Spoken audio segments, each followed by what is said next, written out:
Welcome to the Draft Professor channel, home of Epic Mock 26, April 9th, 10th, and 11th.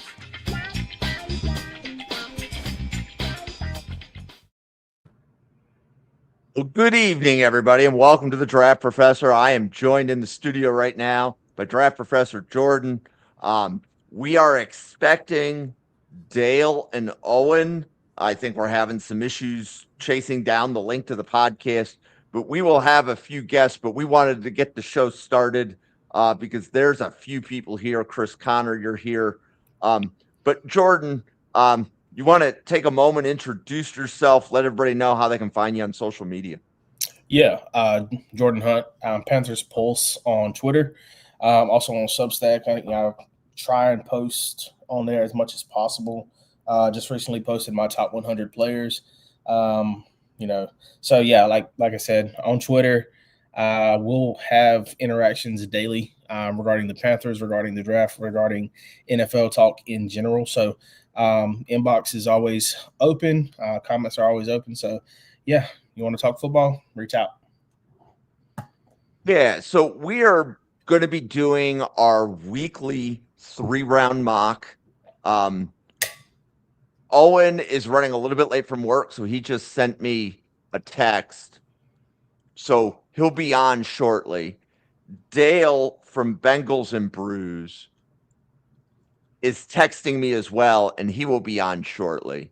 But I know that if we delay this too much, we could be here like until 10 p.m. Yeah. So we are going to get the mock started. And the first pick, I think at this point, can be mailed in. Yeah, I think so.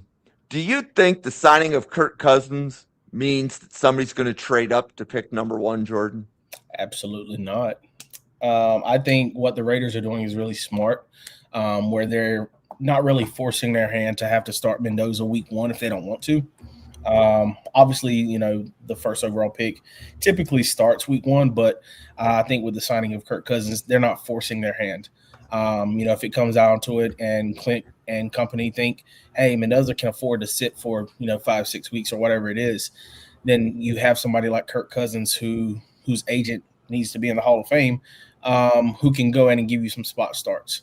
So I think it's really smart on what they're doing. I don't think it deters Mendoza from going to the Raiders at all. Hey, Dale, how are you? Good. I had to connect my audio real quick, but I'm good. Cool.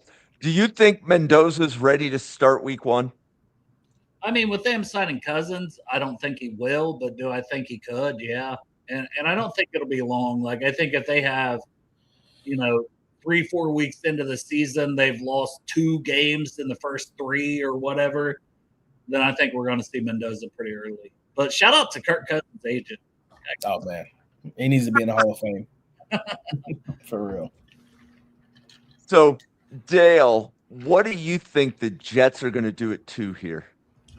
Man, what I think they're going to do and what I would do are 2 totally different things. Like, all signs point to Arvell Reese, but he's not my second overall player. I got him more 7th, 8th. Like, it's a projection for him to be Micah Parsons, but even Micah Parsons went at 11th overall to the Cowboys that year. Mm-hmm. For me, I would, like, if I want a pass rush, I go more proven pass rush. I would take Bailey or Bain, but I do think they're going to go Reese. They're going to look at that upside. They're going to think, hey, man, this guy's a freak. We think this could be Micah Parsons. This is what we're going to take. All signs are pointing toward that, right? Okay. And I've heard some of the similar things from other draft professors, Jets and not, is that one of the challenges with Reese is that if you don't know his position and your defensive coordinator, who's also your head coach, may not know what to do with a player like Reese, there's some hesitation within the Jets community as they podcast with draft professors as to whether or not the Jets should take Reese. Jordan, what do you think the Cardinals do at 3rd overall? Man, what I would do, I would go Francis. I'm a big Francis Mauigoa fan. I think you solidify your 2 offensive tackles, and even if he fails at offensive tackle, I don't think he will. But even if he does, you still have, a Pro Bowl caliber guard in Francis. So that's where I would lean, because I don't know if they're going to value Ruben Bain's arm length, which for me, I would go Ruben Bain at 2 if I was the Jets. But again, I agree with Dale. I think they're going to covet what Arvell Reese could be, not really what he is right now. So, but yeah, Francis Mauigoa go for me at 3, just because even though they don't really have a quarterback in place, you want to make sure that when you do get one, you have him protected. And I think between Francis and Johnson, I think you have that set up really well. I think trade down, Jim, and we saw McShay put that out there, like in the Cowboys coming up here for David Bailey, if that's who they're coveting. Hey, I'm good with that. I do have Bain a little higher than Bailey, but if you want a pure pass rusher, I think David Bailey's that guy in this draft class, so I would have no issue with that. It might be a thing when they're on the clock, we see a trade. I know we're not doing trades here, but it's definitely a spot, I think, for the Cardinals too, because not only if you don't get Mauigoa, you might get Fano. Yeah. You trade down with the Cowboys at pick 12, you get Fano and whatever else you get from the Cowboys. I think that is a great scenario for the Cardinals personally. And that pick, I don't think the Cowboys have a 20. They have Green Bay's 2027, right? I think so, yeah. And they have the 20th this year, but they could trade 12 and get up to 3 and not worry about 27. Yeah, that's true. Like pretty easily. Like if they're like, hey, we want this pass rusher, we want David Bailey, give 20 and 12 and go get your David Bailey at 3. The Cardinals have 2 first-round picks. They need a lot. So I think the trade would make sense for both teams. Yeah, similar to 2023 when they traded back from 3. Mm-hmm. Yeah, because isn't that where the Texans traded up for Will Anderson? Yeah. So, Dale, what do you think the Titans do here at 4th overall? Man, it's tough, right? Because we see a lot of Jeremiah Love. I think they could go so many directions, but Jeremiah Love kind of seems like the popular pick. And for me, he is the number 1 player on my board. I've gone back and forth with him and like down. Styles is kind of in that mix up there in that top 3. I know the positional value for none of them makes sense, but at some point you get a Jeremiah Love. He doesn't only help your run game, he helps your passing game, he helps everything else you have on that team. So it would take a lot of pressure off Cam Ward, and I feel like Jeremiah Love would make a lot of sense going at pick 4. So, and you haven't missed much. You've missed Reese, Mauigoa, and Love at 2, 3, and 4. Yeah, but what about 1? Dude, one was not Mendoza. It was. So, Owen and Dale, like, you guys haven't been on the same podcast since the summer. Yeah, I miss you, man. Your hair's looking good. You got, like, a pinkish shirt on, man. Like, you got the glow up going, man. had to represent the high school here. Hell yeah. So, Owen, thoughts on the Giants at 5?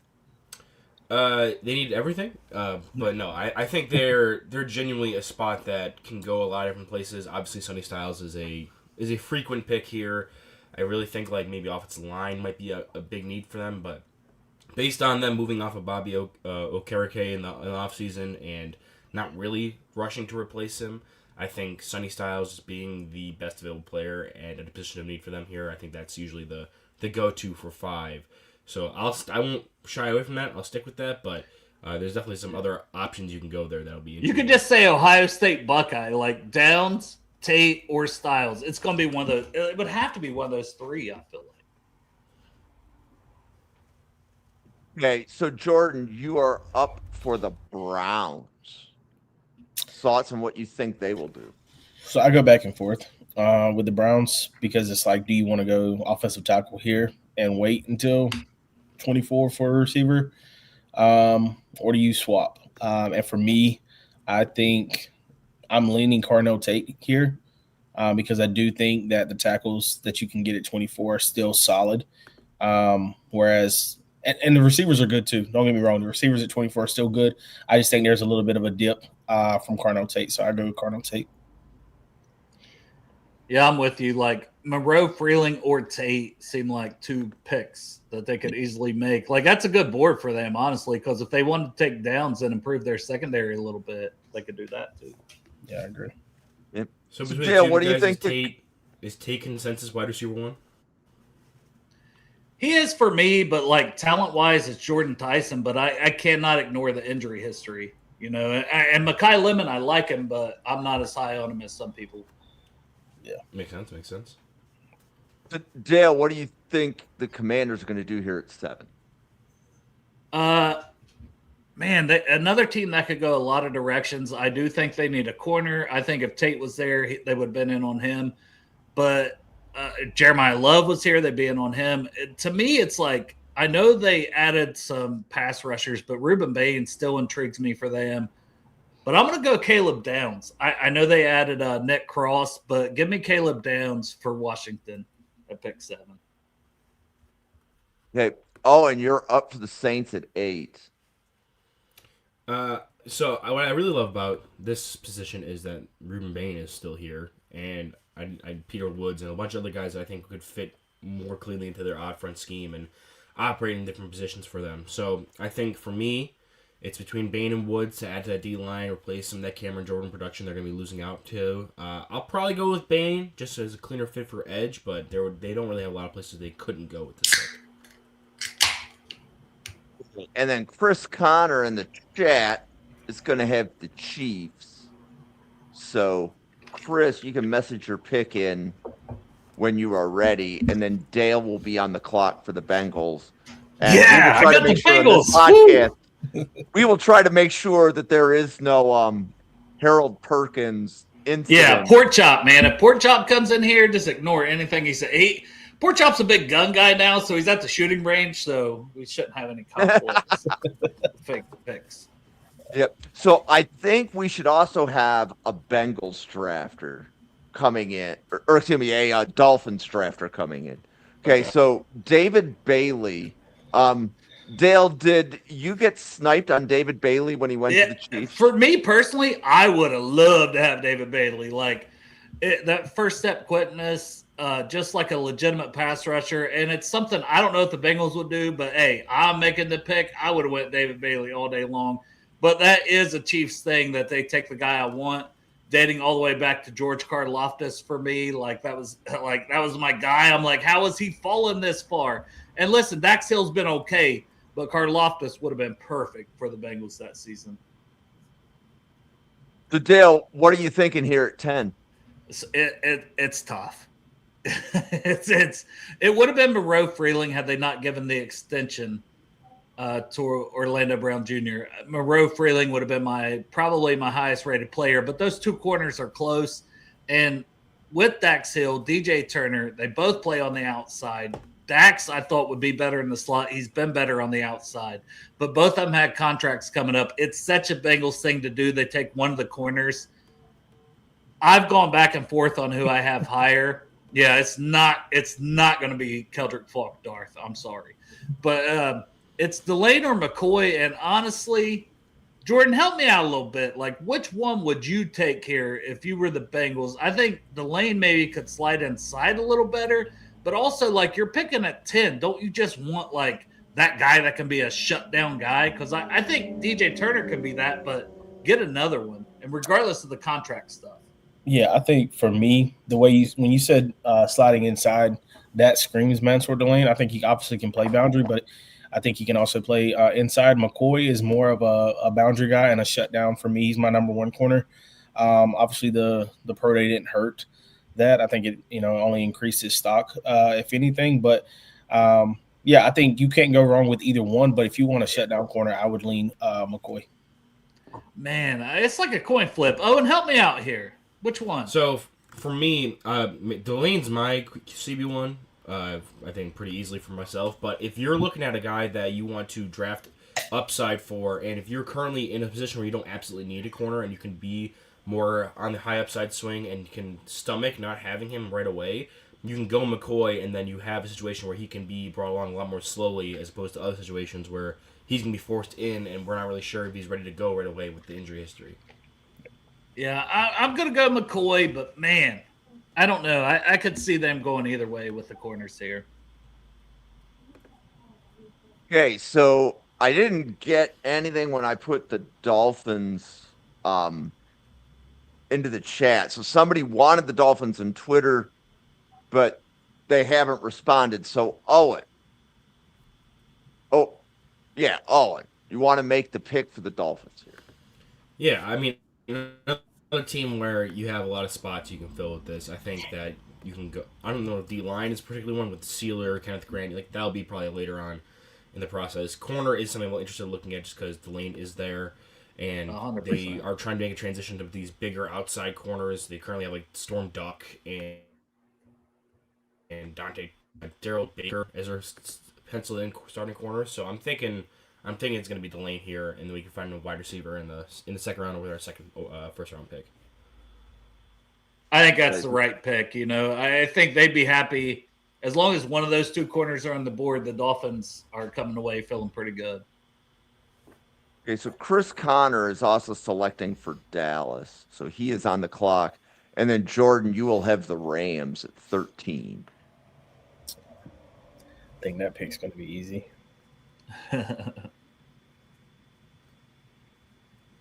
We'll wait for Chris's pick. What do you guys think but- Dallas does here? Is this Keldrick Falk, or do you guys think they would go somewhere else?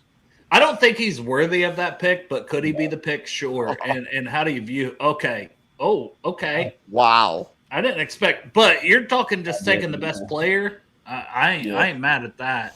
But I think this could be a Thieneman spot with what's on the board. I'm not as high on him as some people, but I still think Dallas, like getting that guy in the secondary, a cover guy, they need corner linebacker. There's no linebacker to take care.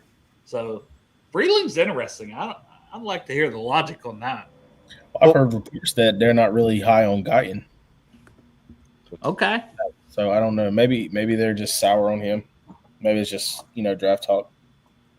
Well, and nearly every mock that I've been involved with for Dallas, like when the Cowboys draft professors come on, they do draft a tackle in every mock late. So they need depth at the position on the roster. And if the best tackle in the draft drops to you at 12, solve your other problems later. I do like that pick, Chris. I think he's an all-pro guy. You guys know that I've talked about him a lot as a top 10 player. Like, I've been a big fan of Monroe Freeling. So I'll never be mad at whoever takes him, for real. Okay. Jordan, thoughts on what you want the Rams to do here at 13? So I think for them, all signs are pointing towards receiver. Now, which receiver is really the burning question? Do they take Lemon or do they take Tyson? This is going to be tough for me because Tyson is my number one wide receiver. I just think that Mekhi Lemon fits more of the McVay offense. So yeah, if it was up to me, I would take Mekhi Lemon here for the Rams. Well, it is Dale. up to you. So Mekhi Lemon goes to the Rams, Jordan. Yeah. Yep. So Dale, where's Lemon on your board? I don't know exactly off the top of my head, but he's somewhere in that 13 to 15 range as a player. I do have Tyson ahead of him on my personal board, but I, once again, understand the injury history. Like, it makes it tough. So it was the same thing Jordan was talking about. But if I'm picking at 14, or do you have a Ravens picker here? It's you.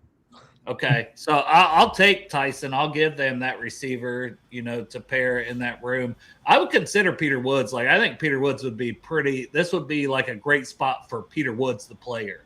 Like, he's still a disruptor. There's still a lot of good things with Peter Woods, but I'm going Jordan Tyson because I'm just looking at like, hey, that's the best available. Kenyon Sadiq, though, intrigues me for that pick. Yeah, with them losing Likely, Yeah. I can see it. Woods was like the guy I was looking at, like especially with that weak injury to his neck. It's going to be like that could be something that sounds like a Ravens pick where they sit in a lot of one of the top guys that's starting to fall to land right in their laps and grab him for a position that may not be an immediate need, but will immediately upgrade their team. Yeah, I always think like 3 players this team might take, and I went with Tyson, but Sadiq and Peter Woods would be, the other 2 for sure. So JT just showed up. He is our resident Buccaneers guy.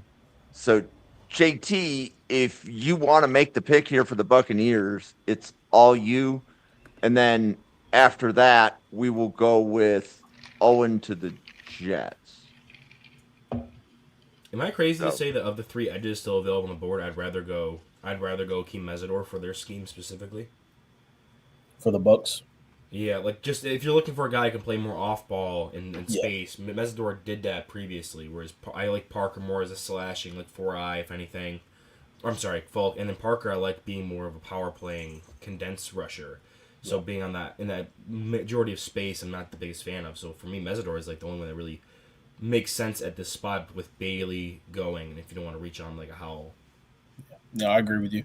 Yeah, I would go a different direction, like, and I know the guy's going to make the pick, but I wouldn't take an edge here. Like, there's a guy staring at me, and it's the top guy on this board. Yep. Yeah, I think that would be great for the Bucks to take here at 15. But that's I agree.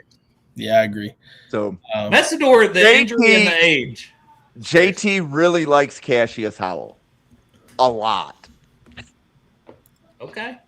So, Owen, thoughts on Cassius Howell going at 15, and then feel free to discuss the Jets pick. so he's 28th on my board, so I'm not opposed to that at all. And I know there's a lot of length concerns, and you're gonna have a very specific defense to implement him because with the size concerns and length, you're gonna have him be more of an off-ball presence on early rundowns, and then figure out how to get him to be a designated pass rusher on those pass rushing downs specifically. But I think if you're going to look for a defensive scheme that could make it work, the Bucks are, if not the top 3 defenses that could implement him the most successfully. So if they're looking to grab a guy that just fits perfectly and is their biggest position of need, I think you could do a lot worse with this pick right here. Okay. And then thoughts on what you think the Jets will do at 16 according to your board. Yeah, no, I'm going to tell you right now, Ty Simpson doesn't really move me for that spot there. I'm curious because like they have a lot of. I'm looking at, and obviously Peter Woods is my top player on my board, and I'm looking at their defensive line depth because they're going to be running an odd front again. And they traded for T'Vondre Sweat, but they also have Mozzie Smith and Harrison Phillips, who are both like these more traditional like nose tackle types. Maybe Harrison could play the 5 tech, and they signed David Onyemata. A lot of that isn't really going to stop me from drafting a guy like Peter Woods, but also you have Vega Ione here. You have some other players that I would really like to see them land, but I think just for the need of maybe adding some more defensive playmakers and then having the availability of one of my best players in the draft on the board, I'm going to go with Peter Woods here for the Jets. And how high is Woods on your board, Owen? Woods is my 6th overall player. He can definitely slide in and be that 4-eye to complement whoever they have the 5 tech between Onyemata and Harrison Phillips, and then T'Vondre Sweat and Mozzie Smith and nose tackle. I think you're cooking up a very strong odd front defensive front there. So JT will put the Lions pick in, and then Jordan, you'll be on the clock for the Vikings. So, Jordan, where is Peter Woods for you? He is actually 17th on my board. So yeah, this definitely makes sense. And Dale, how about you? Where's Peter Woods for you right now? I think I got him around that 17 to 19 range. Like I don't have my board directly in front of me, but it's a guy that I believed in as a top 10 guy. I've hated his pre-draft process. Didn't have the greatest season, and it's almost like the 24 tape. He looked better on the edge, so I'm like, if you're running a 3-4, is he better in a 3-4? Is he better in that spot? I don't know. Like, I see him fall in the second round, and I'm like, I can't see that in this class. He's still a first-round guy all day long for me. I think that's a solid pick at 16 for the Jets. Yeah. Yeah, I think Kyle Krabs today said that his top-ranked defensive tackle is 33 on his board, and that was Miller. Yeah, I can't get there with Miller. Like it just reminds me, and maybe that's the Bengals fan in me, like a lot of Chris Jenkins. The pass rush upside is there, really good run defender.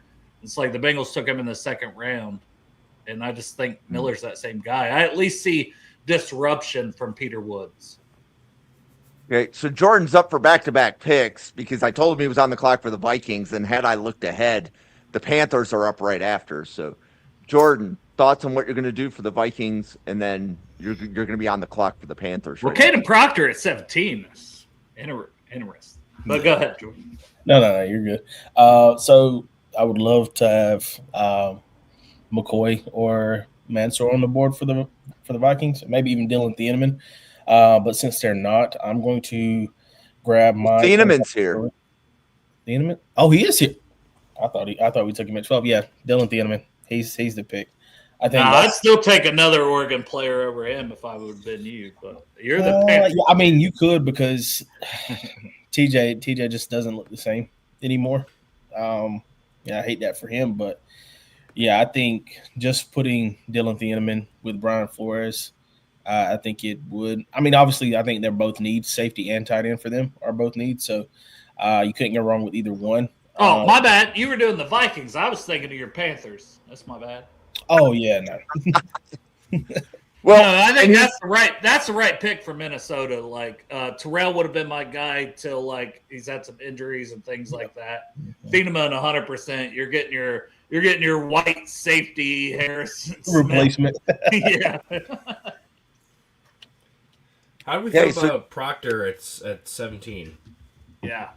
Go for it. I mean, I was high on him up until probably like halfway through the season. I felt like he still had some good moments. I guess maybe I started out low, came up higher because everyone kind of abandoned ship, and I think I've kind of settled again, kind of sitting a little bit higher than most people. But I think 17 is still a little rich for me. I do think he could play at tackle. You just need to have a team that's going to be able to integrate him a lot better than some others will. You're not going to have ask him to play a lot of drop back, vertical passing, which I'm worried about the fit with the Lions because you have more of an immobile quarterback with Jared Goff, but he is good with stepping up. So as long as you are Caden Proctor and you're allowing him to seal off the inside, which is what he's good at doing, and asking Goff to step up into a cleaner pocket, I think that could be more of a fit for them. And then obviously the downhill run blocking is going to be something that they're going to really love. I can't imagine an offensive line that has Caden Proctor and Penei Sewell coming downhill at you as the tackles. Even if they move him inside the guard, you have Caden Proctor and Sewell next to each other. That'd be insanity. Yeah, just draft Jahmyr Gibbs number 1, in fantasy football at that point, right? Because like my man's and he's up there anyways. But yeah, I don't love Caden Proctor. The foot speed scares me. Sticking him at tackle, keeping him at tackle, but he's still a late first round type of guy, especially in this class for me. I ain't mad at it, but obviously I think it'd be a lot better if Moreau Freeling was still on the board for the Lions to get him as a left tackle with a lot bigger upside for what he could be for them. So Jordan, pick 19 for your Carolina Panthers. Talk us through it. Yeah, it's going to be King and Sneak. Yeah. Come on. I was going to say. They'll call it. Kenyon Sadiq's been my number one, hopeful since probably early January for the Panthers, just because of what they need in the tight end room. I've heard people say, he can play in the big slot. We still need a wide receiver 3, so de facto wide receiver 3 for us as well, as being our tight end. He's a good blocker. I don't think the issues with him blocking are going to be a problem. There's production talk about him as far as like what he produced at Oregon. But for me, I think it's just, there were so many mouths to feed on that Oregon offense that, he just didn't get to showcase his talent as much as possible. But he'll definitely get to do that in Carolina. Stud, great pick. Like that's the dream pick at 19. Like if he less than 19, I run that pick to the table if I'm the Panthers. Like I think he helps that offense so much. And his like dog that he has in him as a blocker cannot be understated enough. Maybe there's technical things he still needs to work out as a blocker, but give me the guy that has the want to and the athleticism and the ability as a pass catcher at tight end like this guy. I'm going to make that work, and this is going to be a Pro Bowl player at tight end. Okay, and then Dale, thoughts on Falk to Dallas, and then you're on the clock for Pittsburgh. Hey, good for them, I guess. Like, I don't love Falk, but I get it. and you could even kick him inside. And, that is a team that could use a little more inside juice, but they need edges. And he's 20 years old. There's still a lot of upside with Keldrick Falk. So this is about where I would feel comfortable taking him. He's right around similar with the Bengals last year that took Shamar Stewart. This is what I view this guy as. Like, he may need a couple years before you see what he can be, but the talent's there, and you take a guy at 20 and you hope you're getting the best of him in the NFL after you draft him. Now, for the Steelers, I think they could go a lot of directions here. The receivers, I know they brought in Michael Pittman. Cooper and Concepcion are very intriguing players. It's crazy Spencer Fano is still on the board a little bit for me just because I really like the guy. But for them, I think they still need to upgrade at guard. And I would go Vega here. Vega Ioane. Like, I think that is a plug-and-play starter. Continue adding to that line. Aaron Rodgers is not mobile, and more than likely that's your quarterback next year. So, Owen, thoughts on Ioane, and then you're on the clock for the Chargers. Well, the Chargers got kind of sniped there. I was already looking at the Steelers, and I was thinking of two different spots for them. Specifically, I was looking at Fano because I have him so highly regarded in this class that I was like, you could have him come and play guard for Spencer Anderson, or if you are looking to move on from Broderick Washington, like people are kind of theorizing for the Steelers, you have your heir apparent to tackle there. But I think the Chargers are just fine sitting here, and okay, you took Vega, we're going to take Spencer Fano here now. He's going to be our guard, and then we have two injury-prone tackles. If one of them go down, we have our guy built in place to come in and take over for him. So I think Fano is the best available player, and it fits the position of need for the Chargers here. So Spencer Fano, he's going to have the inside slot to playing guard for us, but I think if anything happens on the line, whether it's center or tackle, where you have a guy that can slide over and take over those spots if we need him to. And it did last year, right? So having that flexibility, he played left tackle as a freshman, and it's been a right tackle the last 2 years. But, like, hey, you're going to start at guard for us, but having that flexibility, I think that'd be a great pick for that. That might be like a blessing in disguise to get Fano. Yeah, I can't believe he's available at 22. Vega was who I was thinking about for the Chargers, but the way you guys pointed out, like with their tackles, especially Slater, I think he's had 2 seasons where he's missed due to injury. So, and we already know Alt can play left tackle in case Slater goes down, and you can just slide Fano back to right tackle. It just makes sense. So, Jordan, thoughts on what you think the Eagles will do here at 23? Well, considering I don't think A.J. Brown will be an Eagle this year, and I've heard that they really like Omar Cooper Jr., it's going to be Omar Cooper Jr. Can I just, before you lock that in, are you going to try to McNeil Warren? Warren? Yes. I've been waiting for his first mention because Dale, I need you to sell me on him because I don't get it. I don't get your fascination with McNeil Warren here. I think he's rangy. I think he's good against the run. I think you can bring him off the corner. There's so much I like about McNeil Warren. Yes, the small school stuff, but obviously you don't care about that from Buffalo. But I need to know what you don't like about him. For me, like, I didn't see this elite, like, rangy player. I saw a lot of guys that I'm going to see a lot more of half-field free safety looks at that did a good job when asked to carry upfield, especially vertically against like slot receivers. And even in the games that they play against high-level competition, he didn't look uncomfortable there. But for me, when it comes to being more of a high-end traits type of guy, I didn't see a ton of that popping off the screen even when he was going against higher level competition. Like, there's a lot of stuff that I love. I love the small school guys because there's a lot of stuff you can see on the film that can translate even though they're not playing against the higher-end competition. But for me, some of the stuff that he did with that on film, I didn't really love a ton of it that looked translatable even if he wasn't playing at Toledo, which, I mean, even with Toledo being in the MAC, they're still playing against like Western Kentucky and some of these other like. Well, they played Kentucky this year. I thought the tape versus Kentucky looked good. Like I just think there's a lot of translatable skills. Is it the coverage also, like in general, that you kind of worry about? Because there's times that maybe he bites up, the eye discipline isn't the greatest, but I'm like, I do feel like he has the range. He's got the length. He's got a lot of things that I'm just like, this just looks like an overall really good safety that will translate. Yeah, I mean, I think the coverage does scare me off a bit, especially like if I'm looking to flex him anywhere other than just being at free safety. Like I didn't love any of the man coverage reps I saw when he was rotated down and asked to play that kind of role. And when he was at single high, there were times where I was like, okay, I think he could have been a tick more over this way or that way when it comes to anticipation or with the range. So for me, there was a lot of stuff where I was kind of just left questioning it, and the fact that he plays at Toledo didn't help with that. But I like the player, like I really do. It's a good conversation. I get it. We're talking about top 25. Yeah, right. Yep. Well, Doug, I want to say welcome to Draft Professors. How are you doing? Good. How are you guys? We are doing well. So, what are your thoughts on Emmanuel McNeil-Warren going in round 1? Well, I think that's where he will go. I think of the 3 sort of do-it-all DBs in this at the top of this class, at Downs and Thieneman and Warren. I think McNeil-Warren has the most functional range all over the field in whatever assignments his NFL team is going to give him. He's not as practiced as Downs, and he's not as rangy as Thieneman as a deep third guy. So I think there are limitations to what he can do right away.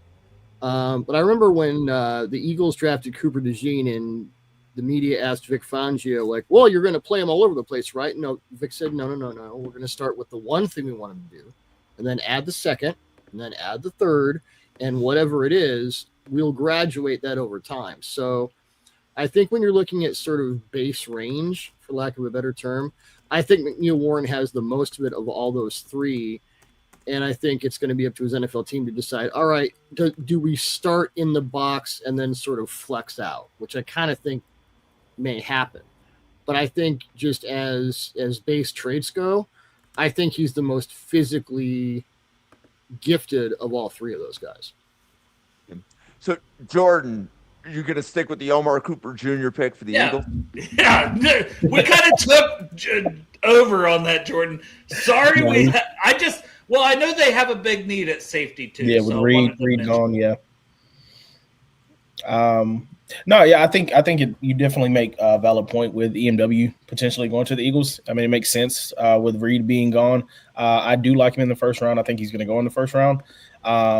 I just think that they probably could value somebody because this is a really deep safety class. I think this is one of the better safety classes we've seen in a while. So that's why I wouldn't take a safety here.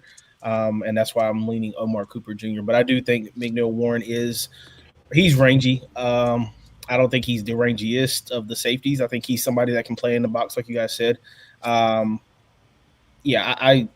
value his ability to cover. Maybe not in the nickel, the big nickel, like we see with even Worry, but somebody that can definitely make a home, similar to Trevon Moehrig in Carolina. Okay. So, Doug, I'm going to put you on the clock for Cleveland at 24. We'll be alternating the picks through a lot of the podcasters. Cleveland at the top of round 1 took Carnell Tate, and they're on the clock again at pick 24. What are your thoughts on what Cleveland would do here at 24 after taking Tate? Do you have an all left? Okay. There's one guy that stands out for a left tackle, which is what I think they need. But there's definitely a guy that I think is a head and shoulders above the rest of the guys from me here for left tackle. I mean, Caleb Lomu is a guy who you bring him in, you start him out, you bet on traits, and maybe half a season in, it all comes together. I think Nature from Arizona State is kind of that same guy. They're 2 guys who are rawer. I like Lomu a lot as a potential future franchise left tackle. So I don't know if that's the guy you're talking about, but that's the one. It is for me. Same. As far as left tackles go, I like Max more as a tackle, but when it comes down to left tackle, Lomu is the only one that I'm really comfortable taking. And the experience, and athleticism, they both have it, but Max has played on the right. Lomu has played on the left. So, Doug, you like Lomu here? I do. I like Max a lot, but I see him more as a right tackle. I'm not in love with this OT class. It's been tough. Well, and you have to get one early. I think that's why they'll go. You really do. You Yeah. really do. I mean, There's I'm a still huge trying to drop-off. figure. Blake Miller, I'm still trying to figure out what he is. So it's tough. But Lomu at 24, if the decision is we need an offensive tackle, I mean, I'd like to see what is. I just came in, so I'd love to see what's left on the board entirely. But as far as that goes, yeah, probably Okay. the guy. I will how about review- the O tackles, Jim. I was going to say, or Yeah. like he's looking at O Yeah. tackles specifically, but yeah, review it. Okay, so the draft so far, Doug, has been Mendoza, Reese, Maui Noah, Love, Styles, Tate, Downs, Bain, Bailey, McCoy, Delane, Freeling, Lemon, Tyson, Howell, Woods. Freeling at Dallas. That's interesting. I know. That's what I said. Tyson, Howell, Woods, Proctor, Thieneman, Sadiq, Falk, Ioane, Fano, Cooper Jr., Lomu, and then Jordan. I'm going to put you on the clock for the Chicago Bears. Okay. So he's not my number 2 defensive tackle, but I think the Bears are looking for somebody that can really eat up space. I think he has one of the highest floors in this class. And he's just somebody that is going to, command double teams, and it's going to be Caden McDonald for the He Bears. is my number 2. See, I like that pick. I think that's the right pick, Jordan. No, I think he's my number 3, and I think he's a really good player. I get frustrated when people try to pair him with Derek Brown, which I think that would be a formidable duo. But I think if you're looking at somebody like the Bears, who absolutely need somebody interior next to Javon Dexter, with Grady Jarrett getting older, Caden McDonald just makes sense. Okay. So, Yeah, that's a good pick. I was gonna mention Lee Hunter real quick, Jim. I'm sorry. Like, go for would it. he Go for be it. in the conversation at all there with McDonald? Like, because I have them 2 and 3 kind of on my board with Banks' injury. Yeah, he's 2 for me. I think it depends on who's bored because, Owen, I don't think you have Hunter this high, do you? No, I have Hunter 5 and McDonald 6. Man, you hate these guys. You hate I value you hate upside run a lot stoppers. more. I value upside significantly on the D line. So a lot of it with McDonald is he's amazing floor. I can admit 10 times out of 10 that he's some of the best run defending tape of nose tackle I've ever seen. But between him not being the greatest of athletes when it comes to that D line in comparison to other 3 techs, 5 techs, talking about all these other kind of guys you're comparing him against, but also like there was something about his tape that I just didn't like, which was he played a little tall and got knocked over a bit, and I'm like, you're gonna be supposed to be this big, massive like King Kong in the middle, and you're on your back way too often for me, man. So part of me was like, that's a little weird, especially it came a lot in the pass rush. So for me, I just don't see a lot of upside for him to develop into a pass rush player. The guy you're drafting on day 1 is a day 1 starter, but I don't know if he gets much further past what you draft on draft day. Do you still have Caleb Banks above those guys?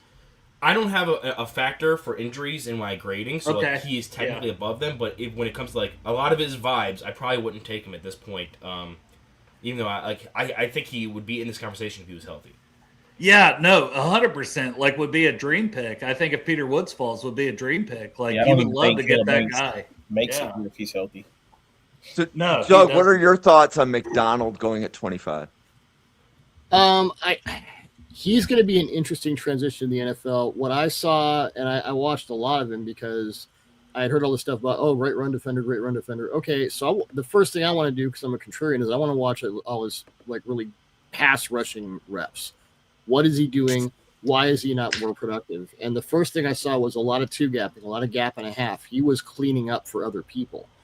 I talked to Sonny Styles at the Combine about what was his favorite play, and you said it was the forced fumble he got against Quinn Ewers against Texas, where he was rushing off the edge. And you said, yeah, in this offense or this defense, I wasn't rushing as much. I'd like to rush more. The point I'm trying to make here, you're not. I mean, even Matt Patricia obviously knows what he's doing.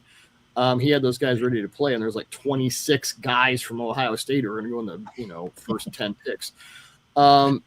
What I saw from McDonald is if you put him if you make him more of a one gap attack defensive tackle, you'll get more pass rush than you did at Ohio State, because I think he has the potential to do more of that. I'm not saying 10 sacks and 80 pressures a year, but I think he's more physically versatile than he was able to show on tape based on the gaps he was holding.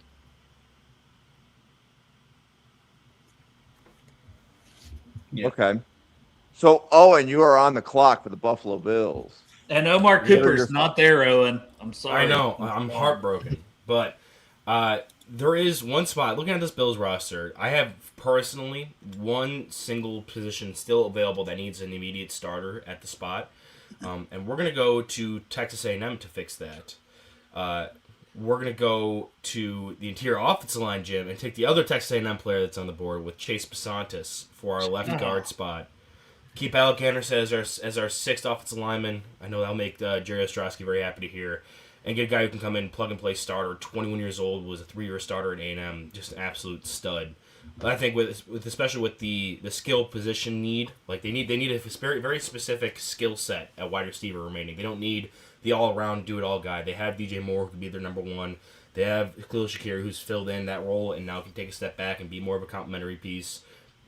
I do think that you don't need to reach on a receiver that has with a pretty deep class, especially with guys who you're looking for to be that field stretcher type. So Basantis is one of my best available players remaining on the board, and left guard is currently pegged in to be Alec Anderson, and I'm not overly excited about that. So you bring this guy in, allow him to be kind of that new stud coming up, and then you allow yourself to have some more flexibility with what you do with right guard next offseason when Osiris Torrance is an expiring contract. Jim, can I just say, I don't love that pick. But Owen's a Bills fan. I shouldn't have any right to say this. Jim, you're a Bills fan. Do you love that pick? Not as much as I would have loved a wide receiver. That's where I was thinking, like, I believe in Denzel Boston. Oh, I don't think it would be Boston to Buffalo. I think it would be Casey Concepcion? Concepcion. Yeah. That's They fair. need speed specifically, and that was kind of like, I agree. Wide receiver is definitely still in need, but for me, what they need is very specifically a speed type player. Okay. And while Concepcion fits that, we have come back around the third round for the Bills. You have Malik Benson, you have Brennan Thompson, you have guys that can bring that element to your offense that you don't need to spend a first round pick on when you just traded a second round pick for a number one receiver already in this draft class. I feel like I'm holding up a doll, and it's like, where did he hurt you? And it's Kenyon Coleman. That's why you guys hate the thought of Denzel Boston. But I think, like, value-wise, Denzel Boston would be the guy that I'm like, man, we're talking pick 26. Yep. I think Boston's really good. It's a guy who returned punts. Like, I don't know, man. I think Denzel Boston would be a great pick there. The San Antonio 49ers. Yeah. He's 21 on my board, so. Doug, where are you in Basantis, and thoughts on TJ Parker going to the 49ers right after? I think he's muted. Doug, I think you're muted. He said some really good stuff. I did. I said some really good stuff, and now I don't have anything left to say. I like Basantis a lot. When he gets his hands on you, he can move you where he wants you to go. I don't know if he's a first-round guy, but if you're taking him late in the first round, okay, we're splitting hairs. Yeah, so I think that's fine. And the Bills led the NFL in 6 snaps in 24. They really reduced that in 25 because they ran more 12 and 13 personnel. So I don't know if they think Alec Anderson is their potential left guard, and they just want him in that role instead of the whole 6-0 thing, which they really cut down on, like 1/10 of what they did the year before. But I like Basantis, good player.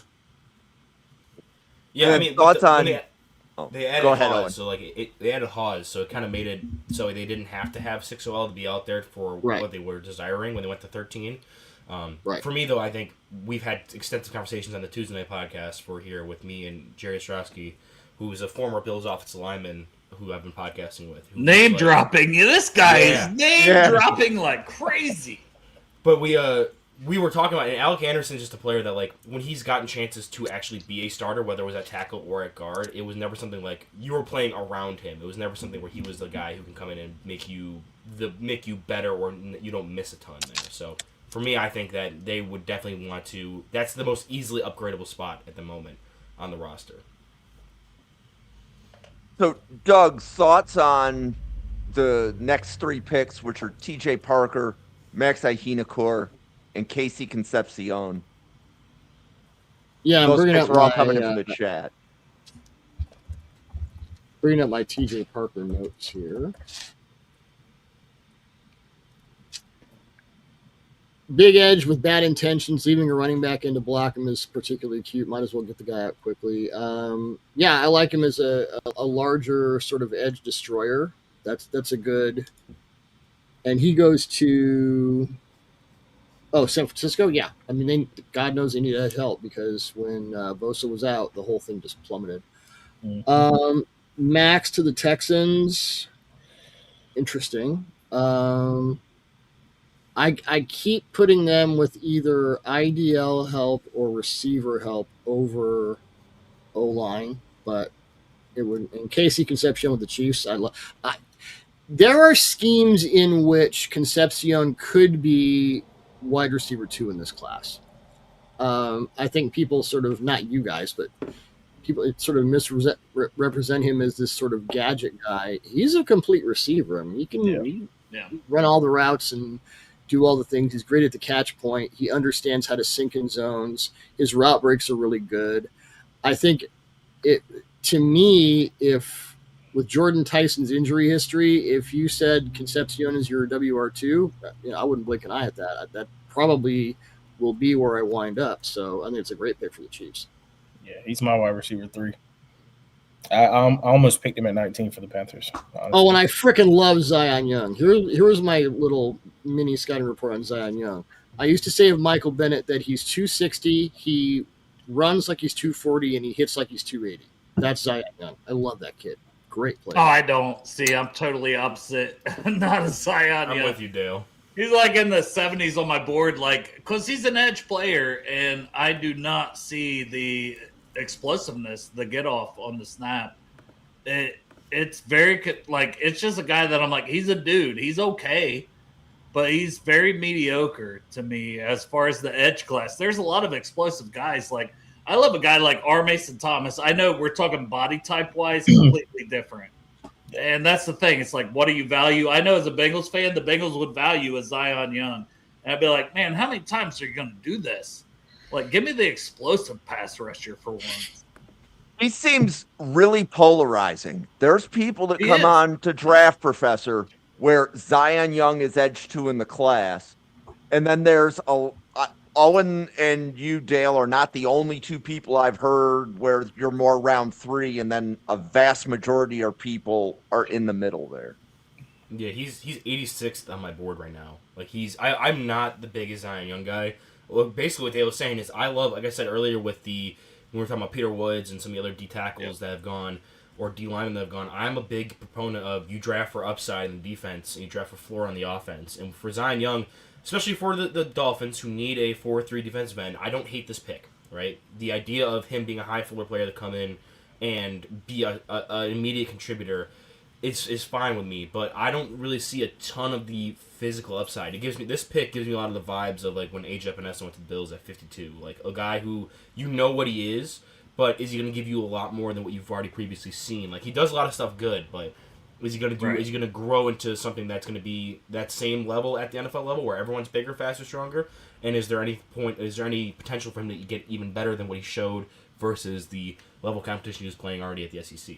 See, and I would say, like, Zion Young went to the Dolphins here at pick 30. Like, if he went 31 to the Patriots, it's I like almost that pick like, better. yeah, you like that pick better because it's like, hey, this is a team that has a lot of else around it where the Dolphins need so much. They take a guy at 30, they want him to have that upside, that juice, that potential to really be incredible. Whereas, like, you're taking this guy for the Patriots at 31, potentially, you're going, hey, this is just a high floor player. You know what I mean? He doesn't have the high upside to me. Oh, that's fair. I would have went Malachi Lawrence. He's my edge 3 in this class for the Dolphins. Well, would you do Lawrence at 31 for the Patriots? So, Jordan, what would you do for the Patriots here at 31? So here's the thing. Denzel Boston's still out there too. Just saying. Yeah, I mean they could. I'm still a believer that AJ Brown is going to get traded to the Patriots. Do I think it happens anytime soon? Probably not. But if I was going to go edge for the Patriots and what they need, and just like I guess their type, Messidor's there. yeah, I'm leaning Messidor for them. Yeah. I think he's somebody that gives them the versatility. He's somebody that's going to come in and he's going to make an impact immediately. He's not somebody that you have to wait on his impact with him being 23, 24 already. So for me, I think he's a second rounder for me. But when you're picking at 31, I mean, it's really, a toss up. You're splitting hairs at 31 to the second round. Exactly. It's almost a second rounder essentially anyway. So I think it's somebody that comes in and makes an immediate impact. They have to replace Chason anyway. And I think he can give you that type of impact from day one. Yep. So, Dale, you want to do Seattle here at 32? Yeah, I mean, to me, there's a clear best player available, and it's Avion Terrell. Like, I love this guy. Like, he reminds me, and like, I would have taken him for the Chiefs at 29, if we're being honest, because hey, you traded, oh man, why am I blanking on his name? McDuffie to the Rams. Like, I have compared him through summer scouting to McDuffie. Like, that's very similar players, similar size, but just a dog. A lot of forced fumbles, intercept. Like, he does not give a shit. He will come up and smack the hell out of somebody.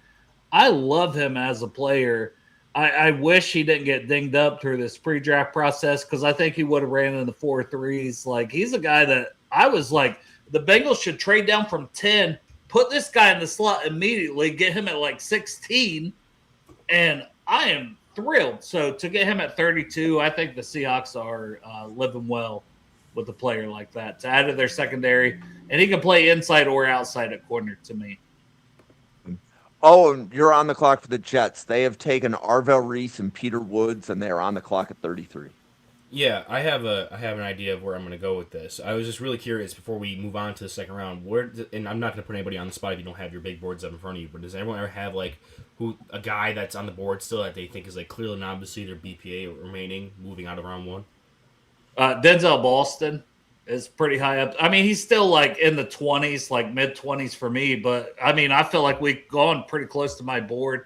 McNeil Warren, obviously, is another guy for me. I know you don't agree, Owen, but I like McNeil Warren a little higher than you. Boston, for me, stands out. I do like C.J. Allen at linebacker a lot, too. I got him in the 20s as well. Doug, do you have anybody that you have relatively highly graded that wasn't taken in the first 32 picks? I'm not surprised that Chris Johnson wasn't because of the small school thing, but I think he may be the single most underrated player in this entire draft class. Just watching his tape is insane. Absolutely preposterous. Boston, I'm a little surprised. Neil Warren, I'm a little surprised. The guy, I assume Chris Brazel from Tennessee has not been taken. No. Correct. And you guys all watch tape, so you know. This was not the usual 500 plays of hinky-dinky spread, go this way all the time. They had more of a traditional NFL offense. There are all kinds of examples of Brazel winning as the boundary X. So his skills are more transferable than we're used to from those Tennessee receivers. And I think because of that, NFL teams are going to be higher on him than a lot of us are. Not the royal us. I think he could go in the first round pretty easy.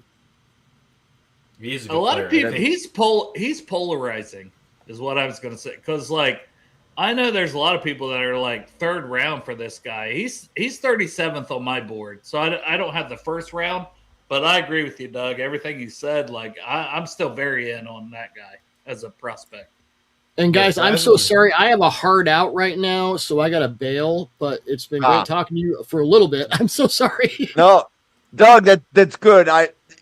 Brian Maffey was the one that set this up. So shout out to Brian Maffey for getting you on a Draft Professor podcast. Thank you so much for stopping by.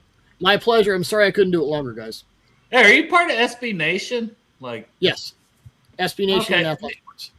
me too. SB Nation for me, like with Cincy Jungles. So I'm part Oh, of the cool. 32 team mock draft. So it's good to meet you, Doug. Yeah, good to meet you all. Good. Thank you very much. Thank you so much, Doug. Take care, guys. Jordan, do you have an obvious player still on your board that's kind of surprising didn't go yet? Yeah, I think it's Chris Johnson and McNeil Warren. I have both of them as round one grades. Also, Colton Hood is another one. Oh yeah. So Colton Hood, I just adding to the secondary that I know they traded for Minka, but I think they still have some serious question marks in their secondary right now.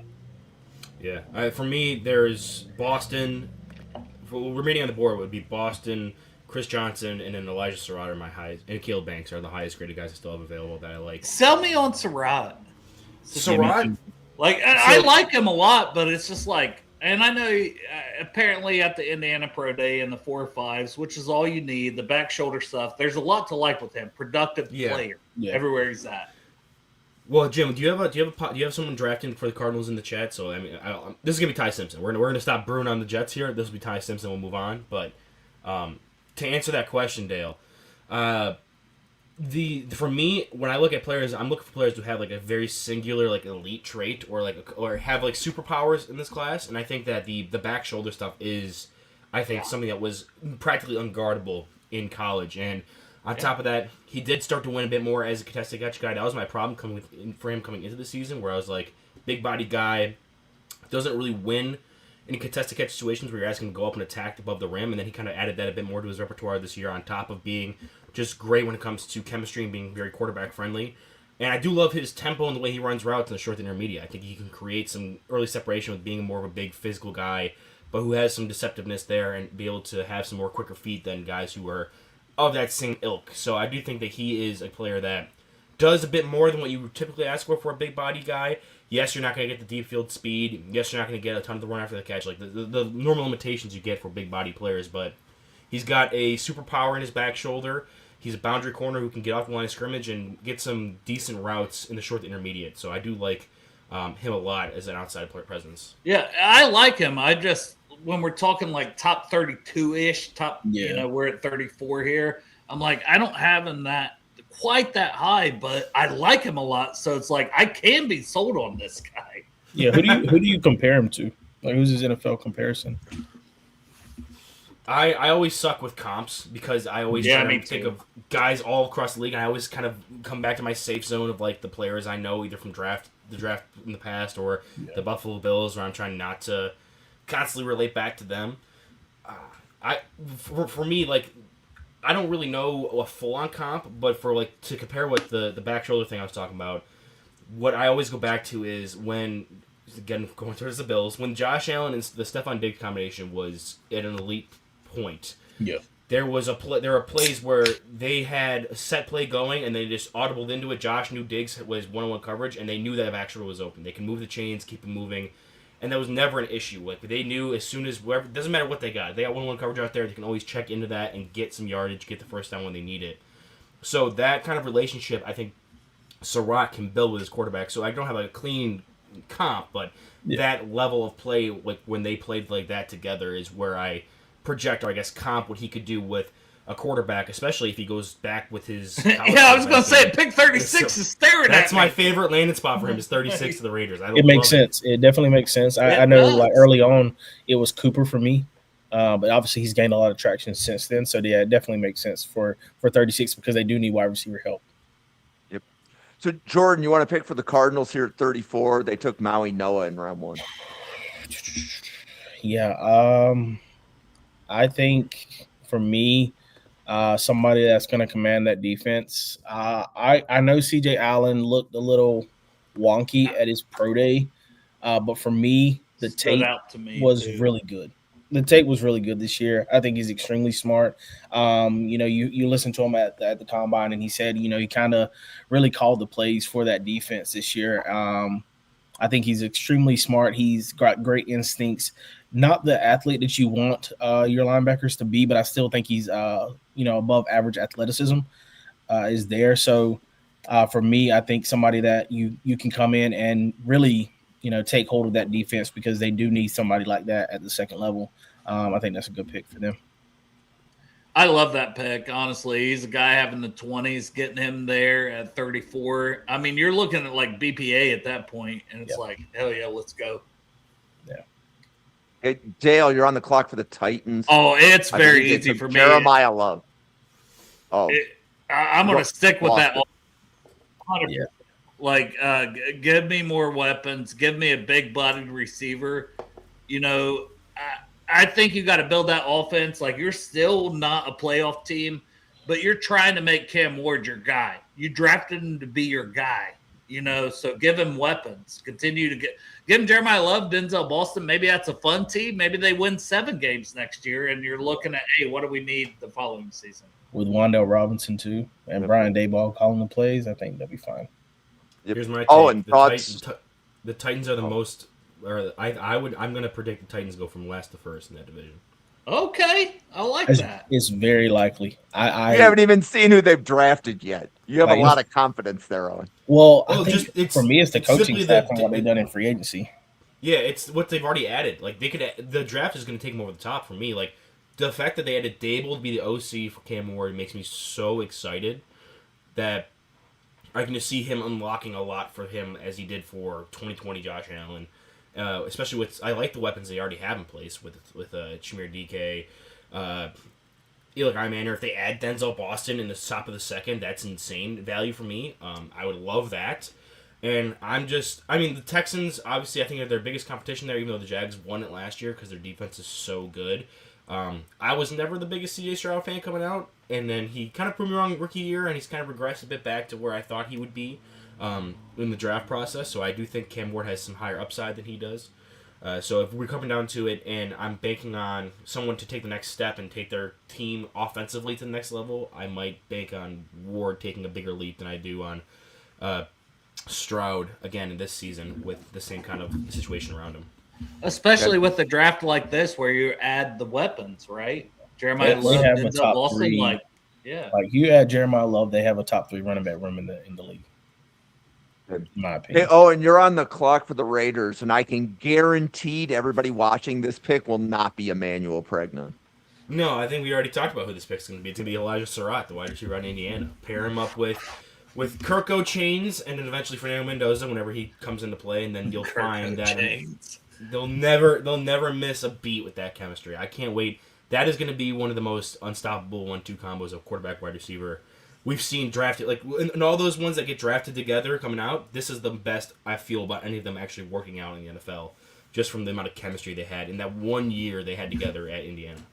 I don't have any hate for that, but would you consider Chris Bell? I know the ACL kind of, drops the question, but holy shit, that's a guy that's like, man, I'd love to add him to my wide receiver. He was my wide receiver too before the ACL injury, and I think somebody's going to get a steal. You talk about pairing him with, his former quarterback. For me, if he falls to the Saints here, I think it definitely makes sense. I'd love that. I would absolutely love. I love Chris Bell. I think for me, same. A lot of the plays, a lot of top end plays, I like pop off the screen for me. I love him a lot. Mm-hmm. Jordan, you're up for the Giants at 37. They took Sonny Styles in round 1. Yeah, it's going to be Emmanuel Pregnon. They have to fix that offensive line. Sell Owen on Emmanuel Pregnon. So Emmanuel Pregnon, his USC tape is not great. We all know that. His Oregon tape is elite. His Oregon tape is really, really good. I don't know what happened to him over the course of the year. Maybe it was the coaching, but he actually looked like an NFL caliber offensive lineman. He's strong at the point of attack. He's athletic. He can get to the second level at will. For me, I think the biggest thing for me is his base is one of the strongest. And I said it in the chat. Like they were talking about Dwayne Brown, like looking like Blastoise. Emmanuel Pregnon looks like Blastoise, but he also plays like him too. I think he's so physical. For me, the only offensive lineman in this class that can even match his physicality is probably Vega. So I just want somebody put some respect on Keelan Rutledge's name. Oh, I love Keelan Rutledge. I love Keelan Rutledge. I think I hated when we played Georgia Tech for that exact reason. So yeah, I think they need somebody. They need somebody in there that can replace Evan Neal, and I think Emmanuel Pregnon does that. See, there were no lies told in that entire roundup of talk about Emmanuel Pregnon. However, I can answer your question of what was different between going from USC to Oregon is he ended up playing between two high-end NFL level players at left tackle and center for the little bit that World was with him there. What? And What? what? What do you mean what? Isaiah World is a high level left I tackle. love Isaiah World. I think he regressed a lot. in 5. Oh, you guys are crazy. Damn. No, I like the traits, but that guy did not have a good season at all. No, he didn't. But you're telling me that who was the left tackle for USC last year? Oh yeah, fine. Yeah, exactly. Yeah, And then exactly. he played with a round 2 center who ended up No, going back because he wants to be number 1 interior offensive lineman. Yeah, he's my number one center. Heading into summer Yeah. scouting. So yeah, I agree. Oh, So he went. I don't between think two studs. Lulu gets out of round 1 in this draft class. I don't think he would get by Detroit. That's round that's one. fair. Probably not. That's fair. So he goes in between those two studs, and I think Yep. the Studs. coaching did Oh my help. God! Stop saying Isaiah World's a stud. He's a stud, Dale. That fucking No. stud came up limp, and fucking you just lost all your money. Yeah, Mikael Kamara like literally ended his season. But again, I was so high. I'm with you on like the traits with Isaiah World are there. His 2024 tape, I thought he was going to get drafted in the first round off his 2024 tape. So I still think he is a NFL caliber offensive tackle. I just don't think he's going to go in the first 100 picks like I had planned, 5 months ago. I don't hit the Bregnon pick. I know Owen hates it. I think it's a solid pick. And then we got at 38, Krista Miller going to the Texans. Another good pick. Who'd the Texans take? They took Max, I think. Yeah, they took Max. Yeah, I'm not the biggest Krista Miller fan because once again, I'm like Chris Jenkins flashes in my head as a Bengals fan, but I think that's a good first 2 rounds for them. Improve your line. That's what they need to do. Mm-hmm. And as a Buckeye fan, it pains me to say this. CJ Stroud has struggled, but that's not what that team's about. They're about defense. They're about the high. And Krista Miller getting added to a defense with guys like Will Anderson and shit. I think that's where he would flash. Like, that's his best case scenario for Krista Miller to go. For him, personally, at pick 38, where he could shine. Okay, so, Owen, you're up for Cleveland. And they've done Carnell Tate and Lomu, I believe. Yes. Caleb Lomu, That's good. Carnell That's good Tate. 2 picks. That's a good 2 picks. Really good. Yeah. Yeah, I mean, they could always go back to the offensive line again. You can't go through this draft and be like they're good on the O line. They don't need to add anymore. They could always, even with adding Lomu, that's always something I think I would. Pointing it out to me, Owen. Before. Corners are calling What's that? like they could use a corner. Chris Could they Johnson. not? That's what I was just Yeah. looking at. And I think I'm going to go with Chris Johnson, who's my best available corner left on the board. Boom. He's a guy that I think could come in, and then you can get your best 5 back there in the secondary and never worry about having to balance out who's going to be out there, who's going to be matched up with who. They can play everyone like they played the Buffalo Bills last year, where they played 80% man coverage the entire game, and worked. I was at that game. Who did Never you gonna get over say? it. I'm sorry, I missed it. Chris Johnson. Chris Chris Johnson. Johnson. Thank you. Okay, so Chris Connor is going to have the Chiefs pick in, and then Dale will be up for the Bengals. And I know that this will not be Harold Perkins. I hope that Chris picks who I want them to pick. They should take McNeil Warren here. That's who I wanted him to pick. Yeah. I think he immediately replaces Brian Cook. I mean, you couldn't go wrong with getting Colton Hood in there as well. So, yeah. Yep. See, there goes Colton Hood. Yeah, I'm a big Colton Hood fan. I think he was phenomenal this year. I had a conversation today. Somebody was asking me if I liked Colton Hood more in 2025 than I did McCoy in 2024, and the easy answer is no. I think he was great in 2025, but what McCoy showed me in 2024 was something that I think was top 10 worthy, and I don't think Colton Hood was there as good as he was. Yeah, I agree. Which is why I took him at pick 10. Now I'm on the clock again, so I can't take a corner. McNeil Warren's staring at me, and Owen's like, "Come on now, you were saying how great he is. Why don't you take?" BPA. Yeah, where's the sprint to the podium, Dale? I think I still will do that, but Lee Hunter is staring at me as like I don't know if the Bengals will feel that way because TJ Slayton is entering the last year of his contract, but they got McKinley Jackson, they brought in Jonathan Allen. I just don't know how the Bengals feel about D tackle. I mean, I know it's my pick, but I'm going to stick with my BPA. It is Emmanuel McNeil Warren. God damn it, Owen! Don't you fucking think I won't do it? That's my guy. I was gonna rag you so hard if you didn't. Yeah, I have to, right? Like, but there's some good players still on the board. Like, and the Bengals really need a linebacker. And I see like Anthony Hill from Texas still down there. Like, there's some guys that intrigue me. But to get McCoy, because it's like you lose Trey Henderson, you lose Joseph Asai, you bring in Boye Mafe, you bring in Jonathan Allen. So you brought in some pieces for the D line. Let's just make that defensive backfield better. Like if I'm the GM, like let's make one thing, like let's make a strength a strength. Yeah. Like let's do that. So getting McNeil Warren, getting Jermon McCoy, having all those guys, and you hope Miles Murphy continues his ascent. Boye Mafe has more sacks. 2 sacks last year, not great, but pressure rate's phenomenal. And then you love their edges who don't get sacks, huh? Yeah. Fucking goddamn it. Oh, and you're fucking fucking triggering me right now.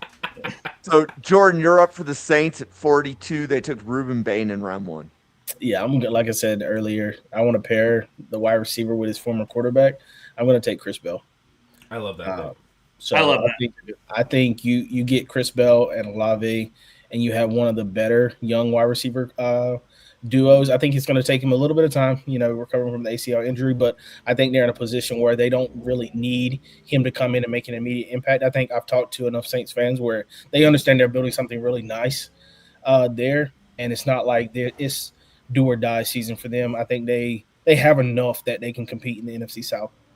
And maybe them will be on the field each week, right? Like they're both injured a lot, and I'm a Buckeye fan. Like Olave is so talented, though. Chris Bell is so talented. Yeah, I think with the Saints, you have no expectations for this season. So you can draft a guy, and if he helps you out this year, then that's awesome. But if not, and you miss the playoffs like that, and no one's gonna look back at this pick and be like, "Damn, should have drafted someone who would have been more impactful than Chris Bell," because you weren't expecting to make that anyway.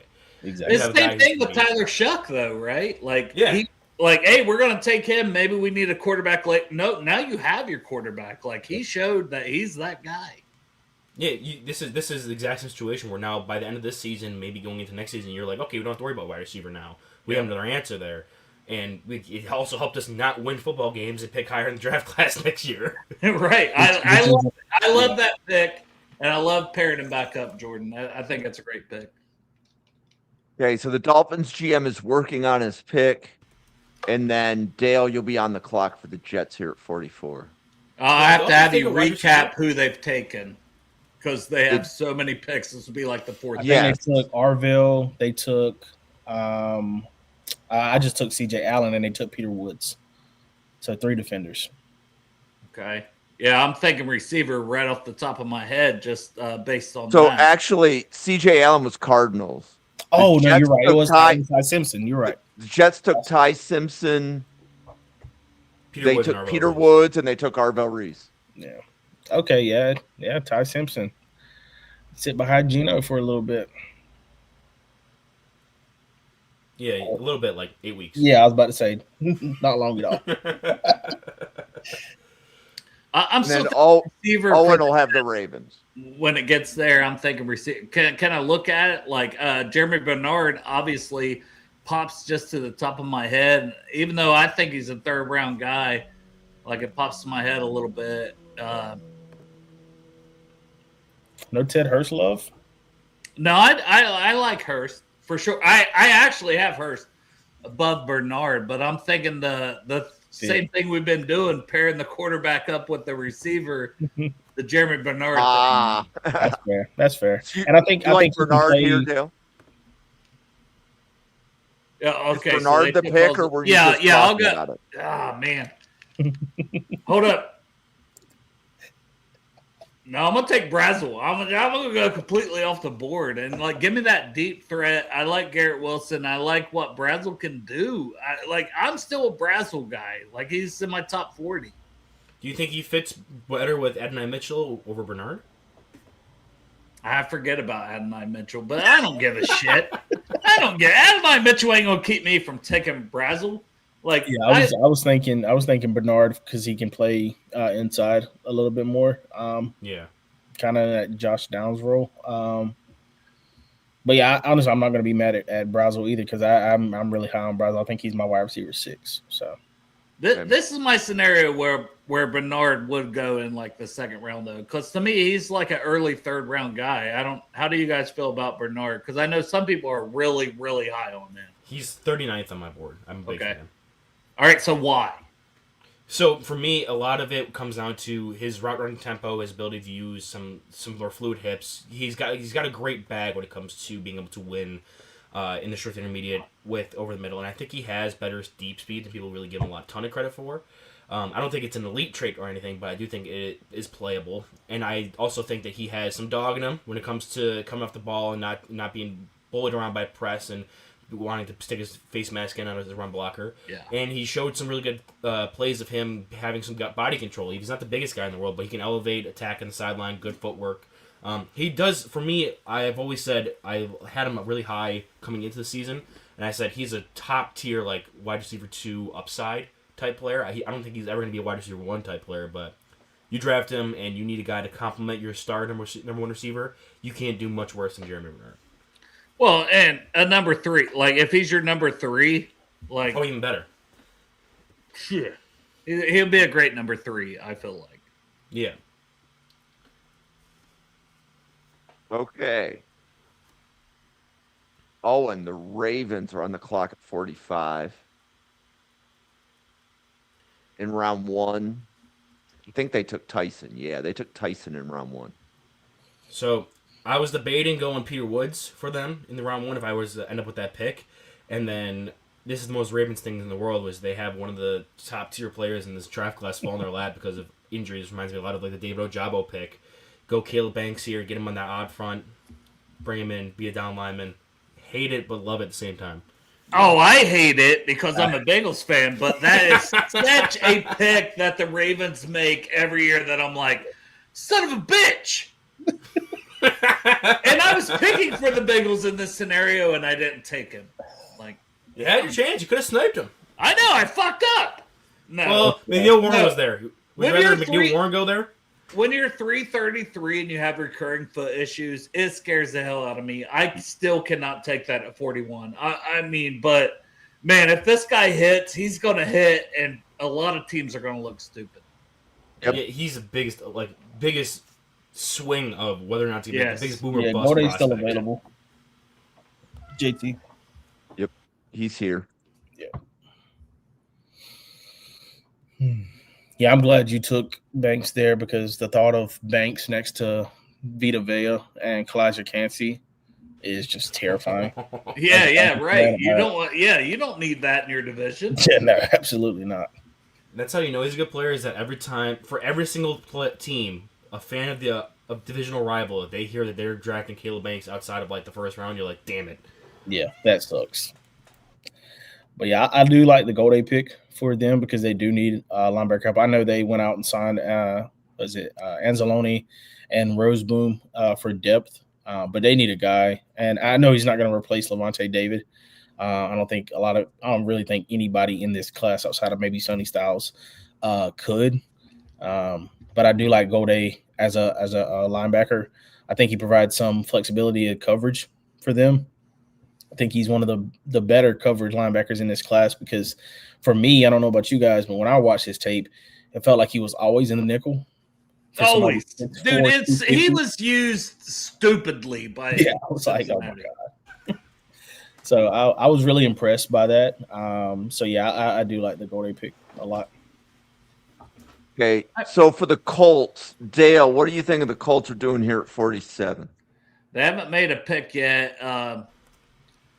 Man, They need linebackers, and I see Anthony Hill Jr., but has Rodriguez been taken? He just got He is taken. not. Oh, They just took him with the Colts. No. No. Gold Day. No, in the taken. chat. No, the Colts in the Chris chat. just made the pick for oh yeah. Colts. Oh, I'm sorry. I'm Hey. sorry. There you go. Okay. Hey, I knew all right. that Chris had the Falcons. I forgot that Chris had the Colts. Thank you, Chris. Hey, Chris, we were on the same page. I ain't gonna lie, because I was like, Anthony Hill's looking at me, but I think I'd take Rodriguez. Yeah, here. Yep. Yeah. Jacob And- Rodriguez is my linebacker too in this class. So I was hoping he would fall, but no, he didn't. No, you don't get him. Yeah, I know. So I think Chris has Atlanta too, and Yep. then Minnesota will be on the clock. That'll be Dale. Minnesota in round 1 Dylan Thieneman. took Thieneman. It's a good pick. I think it's a good pick. They got their white safety. Everything is white. Everything is white in their world. See, that was a little pun. I caught it. So, Dale, thoughts on Lee Hunter to Atlanta, and then who do you want to pick for Minnesota? Lee Hunter to Atlanta. I mean, I just think this is where he should go. Good player. We talked about him earlier. All right, so we had Thiedemann. I'm trying to think of Minnesota. They could use the D tackle too. They could have used that. Dominic Orange is there. Yeah.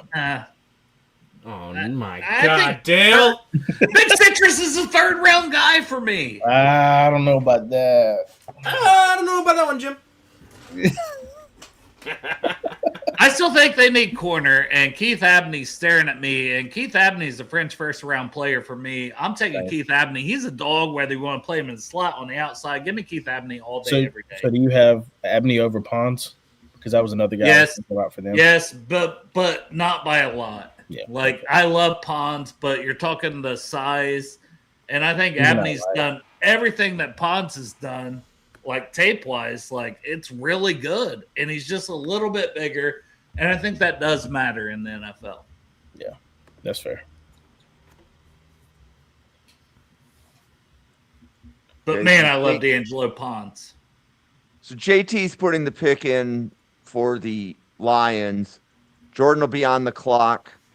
For the Panthers, Yeah. Owen will give you a shot to piss Newt off for the Packers. Hell yeah! Hey, no, Newt's been happy Hunter. with me. It's been Brian that's been mad at me. Gabe Yakis. Okay. Brian So- hated my Dunkers pick. So Dale, thoughts on Akis to the Lions? He's getting a lot of love for the first round, but this is where I have him as a top 50 player, right around that 50, 45 range. You know, I like Atkins, powerful guy. I wish his hands were better as a former wrestler. Like, I don't see that. We had the weird usage where he was always standing up prior to this year, but you saw him more on the line this year. He's a good player, good power profile, a lot to like with Gabe Akis. I think it's a good pick at 50. Cool. Jordan, what are you doing here at 51? Oh man, I am going to go. Blake Miller is staring at me. Yeah, why is he still there, honestly? I don't know why Blake Miller is still on the He board. could go in the He's a first third-round round, player. to be fair. Yeah, 'Cause You he's said a what, third-round Owen? player. he's the third round. Owen, I need to hear this. Listen, I wasn't a huge Blake Miller fan, but then I watched him this year, and I'm like, he's just a really good player. Like, you got a plug-and-play right tackle type of guy. I think he could go in. Jim, he's going in the first round. I don't care what Owen says next. He's probably going toward the end of the first round. But what do you hate about Blake Miller? You know, I just hate how he looks. He's ugly. No, I'm kidding. But I like him. That's why I have him. Like he's still day 2 for me. But like he's a player that I think you need to have a specific scheme you run. I don't see a ton of the power profile there. So you run a lot of wide zone. You need to get your tackles out in open space a lot more. I think he's going to do great in that position. In pass pro, similarly to what he does in run defending, I think he is good. He shows his experience with being better with his technique, but his pad level and ability to absorb contact and not allow these higher end power rushes to go through his chest, I do think can be exploited. So for me, he's a guy that has some seasoning to get done. He's working to get his pad level lower, or just getting some more weight in his ass, and then being able to implement a more well-rounded game as opposed to being like a true, just like pure move blocking type tackle. No, you just fucking hate Blake Miller for no reason. He's a good player. He's played like 3,500. Owen hates Blake Miller because he's white. According to Dale, I hate good football players because they're good football players. So for me, I would take Blake Miller here. I think he is a fringe first rounder. But I'm going to take Anthony Hill. Oh, never mind. Oh, Yeah, we're good. Either way, I'm fine. Honestly, I think because like what Owen said with a power a wide zone. Well, you got Tyler Moton. Is that like you got a Yeah, lot of Taylor Moton's like I think Yeah.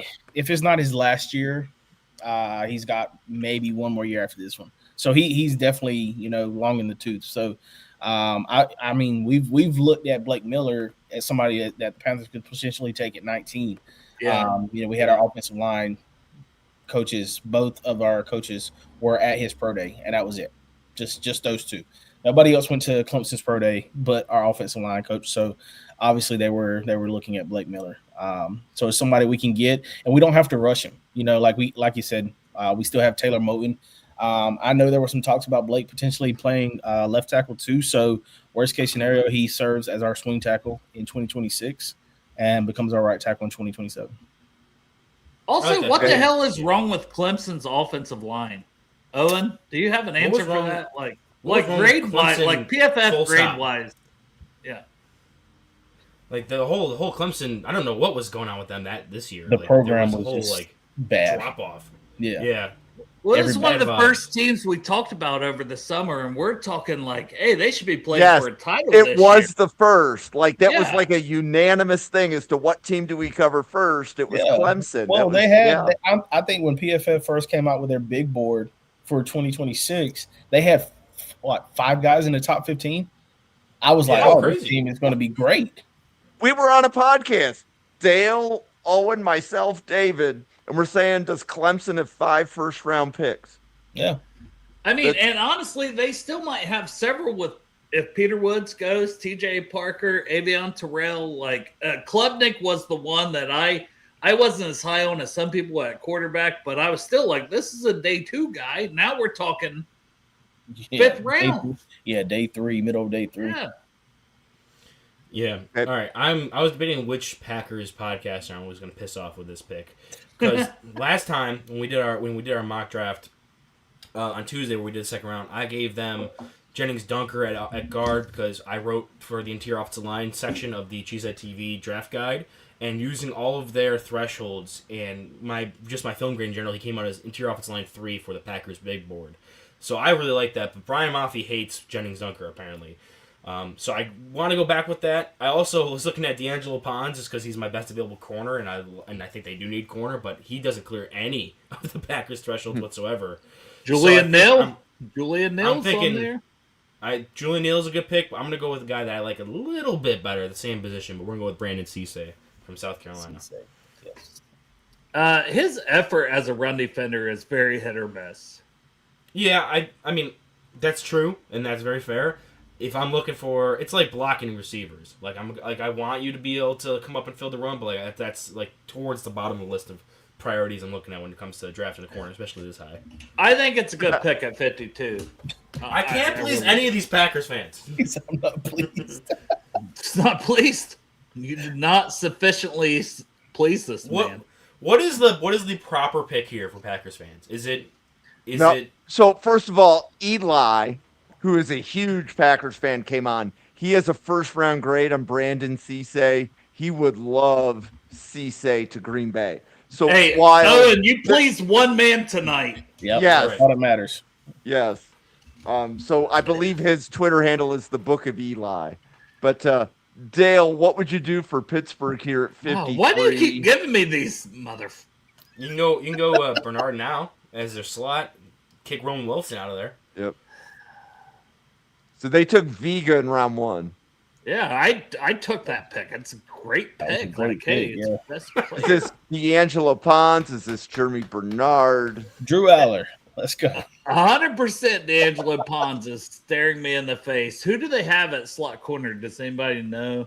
Because I do think Pond's going to kick in. So slot. and slot has been a difficult position for Pittsburgh. I know from doing some Pittsburgh mocks last year. They liked it when the slot corner got mocked to them. I haven't had those same conversations this cycle though. Brandon Eccles is their slot, former of the New York Jets.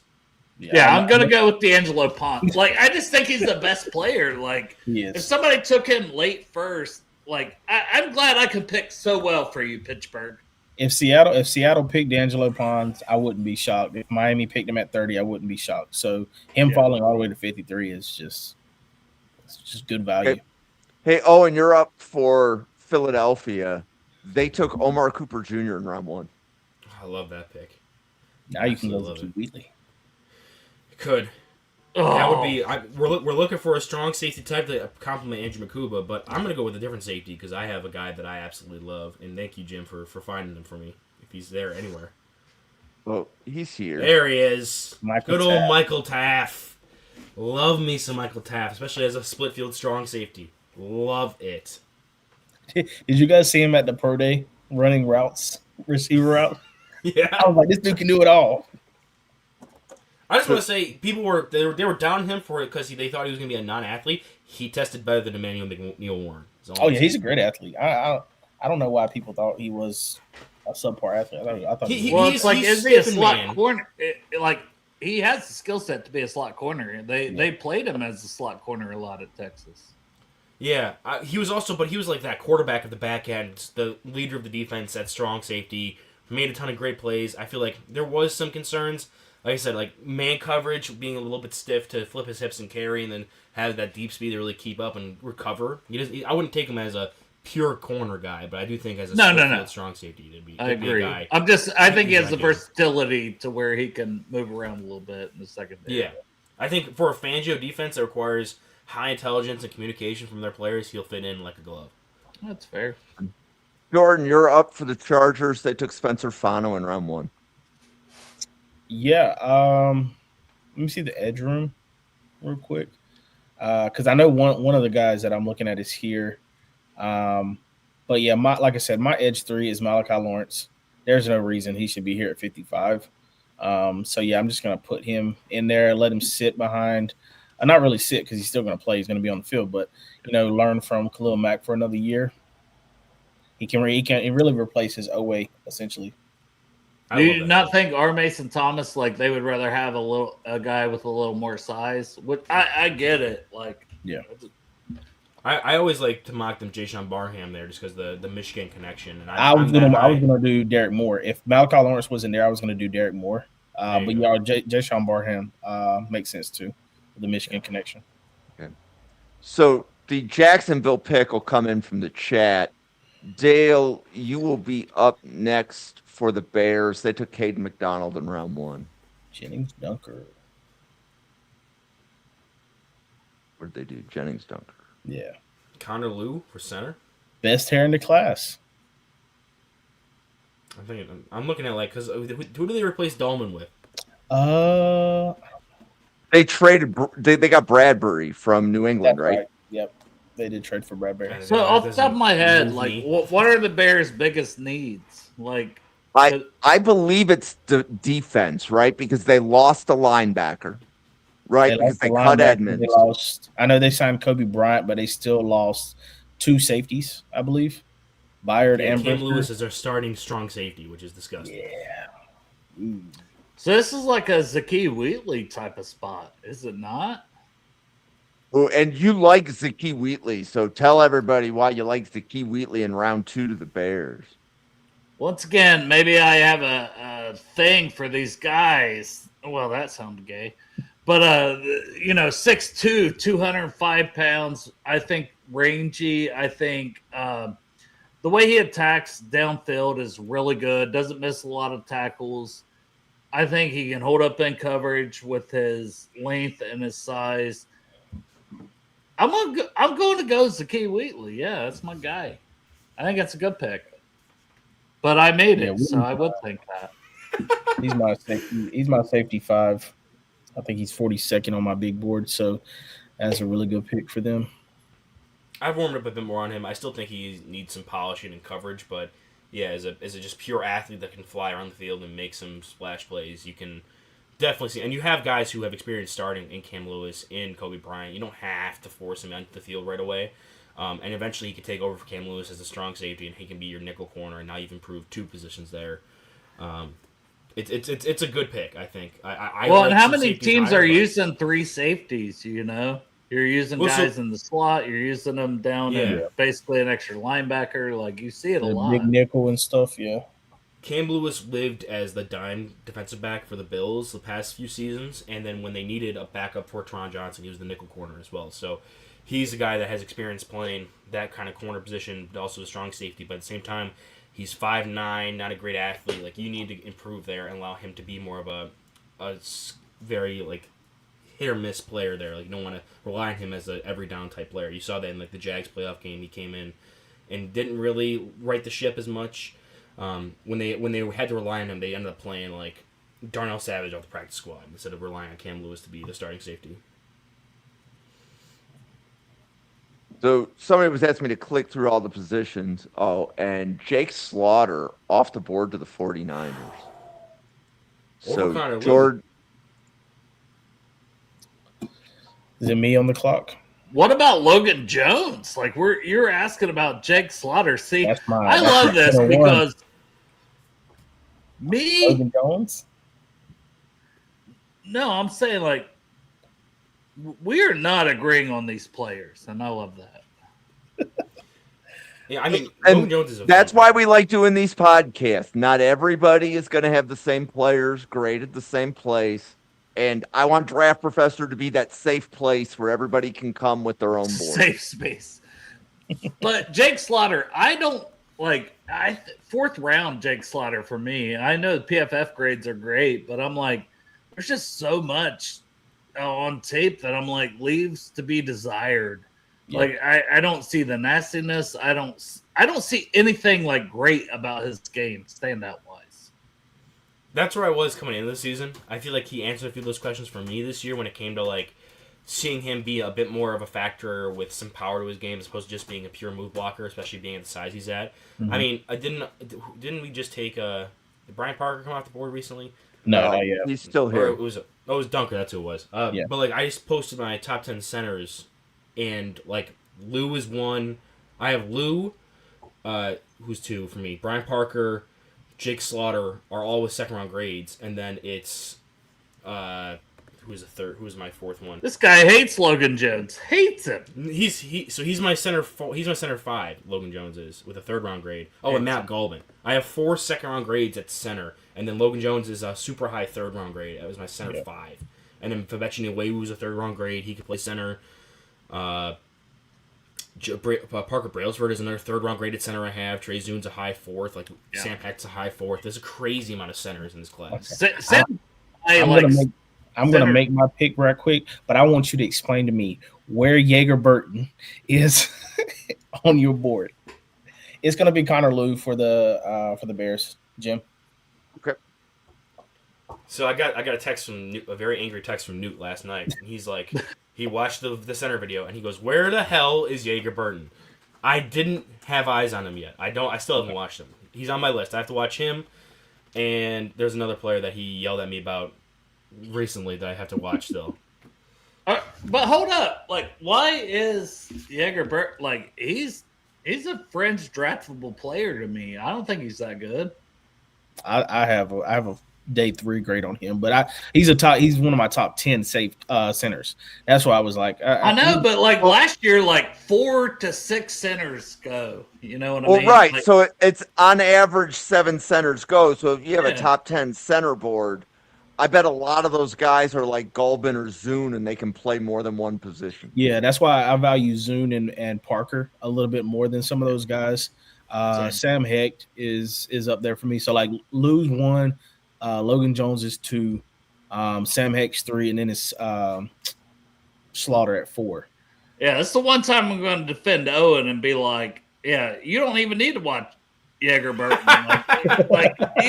He's proud. Yeah. He tested well. Okay, cool. Like He was the Never shiny the shiny pearl in a pile of shit that is the Kentucky offense. Hey, Jalen Farmer is He's a lot fun. better. Jalen Farmer's fun. good too. Yes, he is good too. Yeah, I think really their offensive line was probably the best spot for on their whole team. So I mean, you had Brock Vandegrift as quarterback. I feel like that was probably more the issue. My God, their quarterback play has been so bad. it's been bad for years. So bad. Okay, so Go Denver, ahead, Jim. Denver's on the clock, Owen. They need a 3-tech, wide receiver, tight end, or linebacker. Do they need a wide receiver now? Jeez. Well, okay, the Denver draft professors want a wide receiver. Whether they need one or They not don't. might be a different. That might be a different discussion. Well, Yeah, I Caleb can't Waddle, see Sutton, receiver and as a Franklin. big need. And 3-tech, I get it because but they have so many guys in that D line. Like, I mean, I wouldn't hate taking like actually, you know what? Grayson Is Holton. Grayson Holden still on the board? Yeah, he is. He is. There you Fuck go. you. Fuck you. My third round pick for the Bengals was coming up. Don't you take my guy. He took it. That's just rude. No, Yeah, Grayson- there was a Grayson reason I gave that to Owen and not Dale because Dale wouldn't have taken Halton, so he fell. I'm not I remember love being a big Grayson fan of Holton. his. Like, I would take Holton at 41. I would. And you have before. I've seen you do that before for a team. Yeah, Like you talk about pass rush upside in this class, I think he's probably one of the better ones. Top 3 at worst. Like you're not going to get it with Lee Hunter. You're not going to get it with Katie McDonald. I'm a big fan of Grayson Holton. love him. He was someone we watched in the summer, and I had a early 4th on him, and no one knew he existed. And I was like, "Am I crazy? Like this guy's awesome." Yeah. And then he ended up getting even better in the senior season. The only thing he can't do is play nose tackle. Yeah. Even though they tried. I was going to say, they'll put him Problem. there. That's the problem. They tried. So Jordan, you're up for the Patriots, Who did they and take? the didn't Patriots in know. round 1 took Mesidor. Did they replace Crisis Tonga? They have not. I don't think so. No, Corey Durden is currently set to for them there. You're trying to put Dominic Orange on the Patriots. Give me Big Citrus. Mm-hmm. There you go. My saying, I've done 2 top 10 videos for the Weekly Huddle, and I've done nose tackles and centers because I feel like comparison to like the previous draft classes and how deep they've been with starters in other years to this year, that the tagline I'm starting to develop for the 2026 NFL Draft is if you play over the ball, we have them all. This nose tackles and centers out the wazoo, especially with Yeah. all of them getting paid now. It's going to be a big draft for those 2 positions specifically. That's a good tackle. Hey, Dale, you are up for Seattle. They took Avion Terrell in round 1. Yeah, R. Mason Thomas is staring at me as best player available, but they also lost Boye Mafe, and they just continue to add pass rushers. Like, it's such a good pick for them. Yeah. That's a really good comparison as far as R. Mason Thomas to Boye Mafe. I think they play very similarly, so it's a good pick. Okay, and then Owen, you're up for the Cardinals in round 3. The Cardinals have taken C.J. Allen and Francis Maui Noah, and So they they need need a edge. guard. Well, they need edge. I was saying they have need guard. They had a guard and tackle, correct? They do need offensive line help. I know that if I post a Cardinals mock draft without an edge, it gets a comment. But I mean, you do you. By all means, you do you. I can share with you the level of my expertise for what Cardinals fans are expecting. Well, I'm just looking at who's top of my board right now, right? And I have an edge that I think I would like here. Do we know what scheme they run specifically? I know they had a lot of coaching turnover here. I do Let's not. see. Because they have a new coaching staff, so I'm not sure what the Yeah, new I I don't know coaching if staff they're is going to gonna- run. Is it? Did they retain the defensive coordinator? I don't know because it was their head coach was the calling defense. Well, I believe. Gannon was the one that was running the defense, wasn't he? Our No, Lance well, not has this a year. base 3-4. Not this year. Our he Lance wasn't. had, yeah. So potentially it'll be if it's another 3-4. I think I could go. I'm floundering between 2 players. Caleb Tiernan's 28th overall player on my board, and I would think he could play at guard or tackle. You figure out between him and Maui Noah who's going to be the tackle, who's going to be the guard, and you can fit that there. Or you can go Romello Height as an edge rusher for me. I don't think I can. I know this is going to get Jim some crap on Twitter, but I'm going to go with Caleb Tiernan. I don't think I could pass up a top 30 grade on my board for in the beginning of round 3. Okay. Jordan, you're up for the Titans. Titans, I believe, have taken Jeremiah Love and Denzel Boston. Okay. We're gonna continue to add to the offense, just because there's no reason that Eli Stowers is still here. I think losing Chiggy was big for them. I think Gunnar Helm can kind of be the blocker, the inline blocker that you need at tight end, because we know Stowers cannot block. But as a receiving threat, he's phenomenal. He's a great athlete. He can win downfield, big body. So giving another target to Denzel, Cam Ward, I think that's a smart play. Okay. So Dale, you're up for the Raiders. They've taken Mendoza and Surratt. Yeah, so they're going to Indiana. So I'm taking my cut. No, I'm just kidding.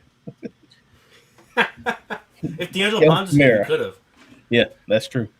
I still think they need like secondary help. So what do we have like at corner? Like, am I wrong that they could use a corner? No, they You are correct. Julian so- Neal, Will Yeah. Lee.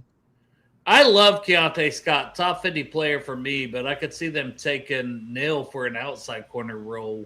I'm gonna go Neal, Julian Neal, Arkansas. How do you feel about Traydon Stukes? I know you said outside, and he's really a nickel that can play safety. Yeah, he can do a little bit. I love it. Like, that could be the pick too. Like, it wouldn't be mad if they took Stukes, because he can do a little bit of everything. He's physical. He's quick. Like, he's got great size. Like, that's why I'm like, is he a safety? Like, he looks more like a safety, right? Yeah, he can play free safety. He played nickel really well. So I think it just depends on, what the defensive coordinator views him as. And what even like Jalen Kilgore, like, no one talks about him too much, but I feel like Kilgore, similar type role, but he's played a little more at corner and a little more ball production than Yeah, Stu. those are the two right now on the top of my board when the Panthers pick again. So hopefully, fingers crossed. Now, so that's who we got to take, guys. Before. Yep. So, Owen, you're up for Philadelphia. They've taken two of my guys. They took Omar Cooper Jr. and Michael Taft. Tell me, what do the Eagles still need? I think what are their dire needs? Well, they're going to need to replace Lane Johnson next year. They also need a corner, and they also need a tight end. All right, well, let's stick with my guys then, and we're gonna go with a tackle here. And I'm gonna make it for the fact that he didn't go in the mock draft. Me and Newt went over, and it's gonna be not Drew Shelton. I was thinking about him, but I'm gonna go with Austin Barber from Florida. Yeah, I like him as a versatile, can play either side. Yeah. He's a good player. He's like the last round 2 grade I have at tackles right now, so he's still here as good. Yeah, you got him way earlier than me, and that's the only reason I wouldn't take him. I think he's more a 4th round guy than a 3rd. Same. Jerry and Owen really liked Austin Barber when we covered him. Owen and Jerry by far were the 2 highest that I have heard on Barber. He's got the traits, but it is hard to get out that Cassius Howe tape when they play Texas A&M out of my head. He lost to a 15th overall player on this mock draft. I think Cassius Howe goes in the 2nd round. I love Cassius Howe. I think he's a late first, high second, but he made a couple guys look dumb. Like, he made Trey Zune at left tackle look stupid. Look, he made Just Crown over at right tackle look stupid. He just made college tackles look dumb. That's fair. Like, I think he smoked Xavier Chaplin at Auburn. Well, so did everyone else. That's fair. I'm going through the available players for a couple people in the chat. Jordan, you'll be up for Cleveland in a minute. What's the temperature in LT Overton? I keep seeing him towards the top of his edge board. What's the temperature in this call? He's not for me. I don't see any explosiveness. Like, he's a guy I'm like more 5th round than 3rd round. Yeah, if he gets drafted before day 3, I'll be disappointed. Yeah, okay, and so I'm the high one here then. Yeah. all right. So sell us on him. I have him low day 2, like really low day 2, and it's just because he is a player that his skill set is very niche. You need to have an odd front scheme. You need to run heavy 5 tech. If you want a guy who can run that, you can go with this. Go with Overton, and you'll be happy with what you get. He's either 5 tech or a 4i. You can play either of those spots on the on-amp front, and he does his job well with his long arms, heavy hands, can defend the run. I agree. As a pass rusher, there's almost nothing there when it comes to like explosiveness, winning his true pass rush. But if you need a complementary player, and you run a lot of rotation and out front, you can do a. It's him, and then like my next best guy like 5 tech is like Tyreek Set. Yeah, can we do a recap on the Browns? Because I know they've had like 3 picks so far. I know, Right. So many picks. I know Tate and Lomu in the first round, but their second round pick is escaping. I think it was Abney, wasn't it? Chris Johnson. Johnson. Okay, Yeah. Chris Johnson. So Chris Johnson, Tate, and Hell of a Lomu. draft. Okay. Yeah, they're having a really good draft. Remind me what they need. I mean, honestly, actually, no. Just go. Can you go to the interior offensive line? Well, they need a linebacker, right? Like just like off They the top of signed my head. Quincy Williams. Yeah, They they signed have Quincy Quincy. Williams to pair with Schlesinger. I know they Okay. lost Devin Bush. Would you guys believe they wouldn't take a linebacker because? No, of I think they still Quincy would. Williams? Yeah, I think they would. But the linebackers here, like I like Trotter. Rodder's He's gone. Oh, he's gone. Never mind. I'm not Scream taking Lord. it. Like I like Kyle Lewis, but I'm not taking him until Yeah. probably. No, that's with what's on the board. Yeah. Yeah. So yeah, the interior offensive line for me is I could go center here, but I really like Kalen Rutledge. Yeah, it's a good pick. So yeah, Love that pick. Either Galvin or Rutledge for me would have been this pick there for them. Yeah.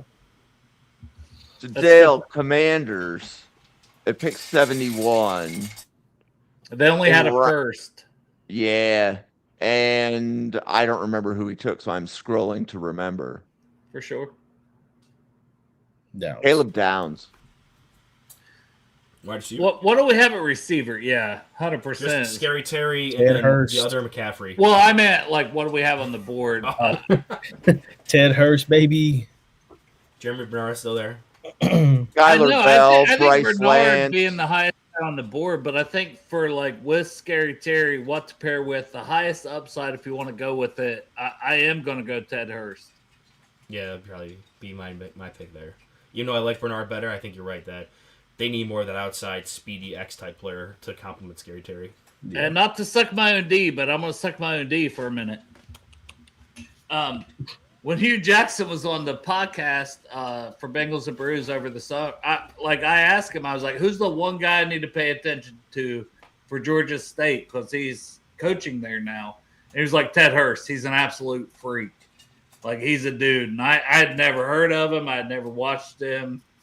And he was damn right. This guy might be a top 50 player. So getting him here at pick 71, I think, pretty good pick. Yeah. He's a freak. And then Dale, you are up at pick 72. All right. What have I taken, Jim? I know it's my picks with the Bengals. I took McCoy. Did you take Emmanuel McNeil Warren? Yeah. Yes, you did. So I got all the secondary. I'm going to stick with the defense. And there's 2 guys standing out to me. It's Derek Moore and Dennis Sutton. I'm going to take Moore. He's higher on this board. And I just think, like, pass rush wise, that's a dude. Plus, he's 255. But Dennis Sutton, too, would be a great pick. I don't think they could go wrong having both those guys on the board in the 3rd round, taking one of them. Yeah, he's the lead against the run too. So So, and you're up for the Saints. The Saints took Ruben Bell. Bain in round 1 and Chris Chris Bell Bell in round too, 2. yeah. and Chris Bell in round 2. Mm. I have a feeling I know where he's going to go, and it's going to hurt me. I think I know where he's going to go. I'm curious because I don't even know where LT you guys Overton, are he's gonna been talking him up. go. Loves that guy. Yeah, that's the first round grade right now.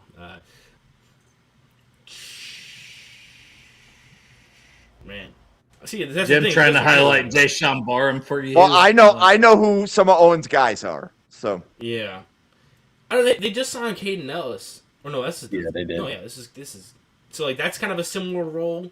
I think I went with the edge last time when we did this, which made me feel, which I liked. They have Devon Godchout nose. That's not terrible. Nathan Shepard. Is there a corner that you like? Not particularly. Well, I mean, if Austin need like a slot player specifically. Yeah, they lost Quincy Alontae Riley? Taylor. Yeah, Quincy Riley is not trading. So let's go Stukes. Yeah, let's get them. Yeah, Let's get them Stukes is a dynamic good pick piece. here. Oh, is that your guy? That was your guy, Jordan. Took your guy. And he put him in my division.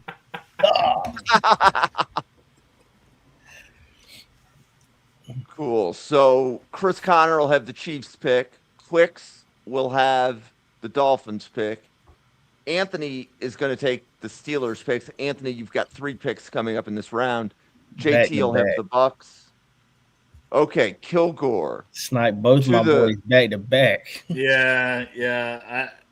I like Kilgore. I like him. So are you guys day 2 on Kilgore? So is this podcast group a day 2 Kilgore podcast? Yeah, I want because it doesn't matter if it's Agree. safety or corner. Yeah, because he can play both. I think he's phenomenal. In coverage. I think he's physical towards the line of scrimmage too. So, yeah, excellent athlete. Good player, man. Now what I don't like is I can see the Bengals taking him at like 41. Like, they took Demetrius Knight last year in the second round. And it's like, what are you doing, man? Like, and no hate on Demetrius Knight. He's an okay player, but it's like early. And I could they love players from other players from the same school that they watch tape on or whatever they do. And I'm like, don't take Kilgore at 41, but Kilgore in the third round is the value. That's where you Bernard take him. in the third round at 75. You like that, Jordan? I do like that. I think. I mean, obviously, he's the best wide receiver on the board right now. And they need to address the wide receiver room. So yeah, I like that pick a lot. Do we know who Malik Willis's favorite target was when he was a starter? I didn't really pay attention to those Packers games that much. You said when he was at Green Bay. Yeah, when he had those starts this year and he was performing pretty well. Well, who was of the guys they were there? Who was his favorite target? I want to say it was it Romeo? It might have been either Romeo or Christian because I know Reed was out for the games he was in, and it wasn't Golden, and Kraft was also injured too. So it's got to be one of those two, and I'm leaning towards Romeo. Yeah. Big head. Oh, big head. Hoping that Anthony's pick comes in. Pittsburgh hasn't taken a wide receiver. So Yeah, if I we had to think Antonio handicap Williams- this wide receiver board, Antonio Williams just fits what they need if they're going to take a wide receiver based off this board. I do like that. So Bullshit. I don't like it because I like the player. Like, I got him as like a, late day 2 guy. I love Antonio Williams. Okay. Coming into the We'll go. season, he was a first round guy. He was like a late first. You take him, he can play inside, outside. He's a good player, man. The injuries this year and the injury history. So it's like, if he's healthy, great player. If he's not healthy, sucks. So they took Chris- Howell. They took Howell. Chris Connor's on deck twice. Okay, so Newt's checking us out. So Newt, it's good to see you. I gave your Packers Cisse, Newt. I hope you hate me now. Fuck you, Newt. Come on, Owen, tell him. You're like, fuck you, Newt. Fuck you. Yeah, Little listen, bitch. I give him hell. I give him hell every other day of the week. This is going to be his one day off he gets. All right. You got a pass from him, but not from me, Newt. Fuck you. I just looked it up. So I was looking up the Packers receiver stats when Malik Willis was starting quarterback. And Dobbs has the most with 30 receptions for 498. Then it's Jaden Reed with 27 for 478. Christian Watson, 25 for 344 before touchdowns. Wicks, then Malik Heath, and then Matthew Golden. So he's really big fan of Dobbs, Reed, and Watson. And then it kind of starts falling with Wicks a little bit more in the middle. So I think Bernard would be a good fit for like that kind of Reed or Dobbs kind of role that he likes to throw to. Yeah, I agree. Okay, so we're waiting for JT to make his pick for the Bucks. Chris will be up for the Colts and the Falcons. And I don't remember. Will Lee. So Will Lee we'll for you. go. Oh, there we go. Will Lee. Like he asked for interior offensive lineman, and then he goes and he picks a corner. Like, okay, I'm confused. Yeah, that's a Trevor Sycamore. Maybe it's a Bucks fan. I don't know. Trevor Sycamore does that all the time on NFL Stock Exchange. Okay,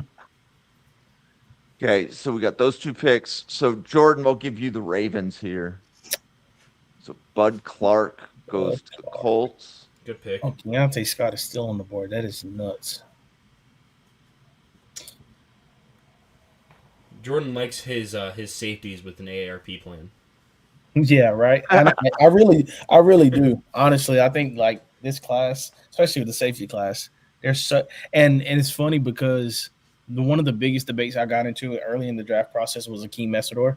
Before we signed Jalen Phillips, like everybody wanted us to draft Akeem Messidor, and I was just like, I'm not drafting somebody that's about to retire in 3 years. But all of my players in like round 2 and 3, like Skylar Bell is one of my guys. Traydon Stukes, one of my guys. And they're all the same age as Akeem Messidor. So it's so funny because – and I've gotten on board with Akeem Messidor. Look, man, he took Skylar Bell. Put him in my division too. I got to stop talking on this podcast. Yeah. They're saying, hey, listen, this guy likes this player. I'm putting him in his division. Okay, so Jordan, Baltimore's up here at pick 80. Baltimore in this mock. I know they took Tyson in the first. And Banks in the second. Banks. Wow, they've had a really good draft. Yeah, that's what they do, right? Like it's a Jesus swing, Christ. it's a hit or miss, right? Like those guys fell because of injury, but they took them. Yeah. Well, They still need a center, right? I was about to say, is Golbin still on the board? No, actually, He is. Logan He is. fits. Logan fits their style more. I think he's similar to Linderbaum. I think Linderbaum's obviously better, but Logan Jones fits that. So let's go Logan Jones for the Ravens. Yeah, you're just personally trying to hurt me more because that's my center one. They get him in the third round. He's my center too. So yeah, I really wanted him to fall to the 83, but I have to be the bigger person. Okay, so Brandon, we have one big mock draft left. So Epic Mock 26 is Thursday, Friday, and Saturday. So that's the big mock. And that'll be the last one of these that we do. So thank you for asking. Chris Connor will get the Jags. Dale, you'll be up for the Vikings. The Vikings haven't taken a running back yet. They have 2 third-round picks. Mike Washington. The Vikings have taken Keith Abney and Dylan Thieneman. Yeah. Kamari I like Mike Ramsey. Washington. I like Mike Washington, but I keep saying he turns like a Mack truck. If you want him to play downhill, that's fine, but don't ask him to be. Yeah, Like if you a- want a a shifty lateral guy, I would go Jadarian Price. Maybe even Emmett Johnson. I like Emmett Johnson too. Emmett Johnson's my running back too, but I think for this, I will go with Jadarian Price because if we're just talking all the big national media, Jadarian Price is going to go probably second. Like it just seems that way. So I'll go Price. But for me, I love Emmett Johnson. I know he doesn't have the straight line speed, but man, that's the shiftiest dude in this class. I love him. And I like Mike Washington too. Yeah. No, Newt. Get the fuck Really out of not. here, Newt. Oh, hey, No, I'm like- picking for the Packers. Why Now don't you you get yeah. just style. why don't Newt- you just hop Newt on the goes- stream? Newt goes 2 years without participating, and then he sees Owen and Dale on a podcast. No offense, Jordan. And he's going to say, okay, I'm going to go pick for my Packers. Yeah, I'm gonna give them a long snapper now. Hop in, Newt. Send him the link, Jim. As you guys talk about this, I'm gonna go get another beer. I can go do that. What are the centers left? Is Sam Hick still on the board? Hecht and Golbin are both still here, Okay. as is Brian Parker Jr. Yeah. I'm trying to think. Golbin, I feel like Golbin's more athletic than Sam. because that's really where I'm leaning. No, let's go Sam Heck. Sam Heck is my center. He's higher on my board.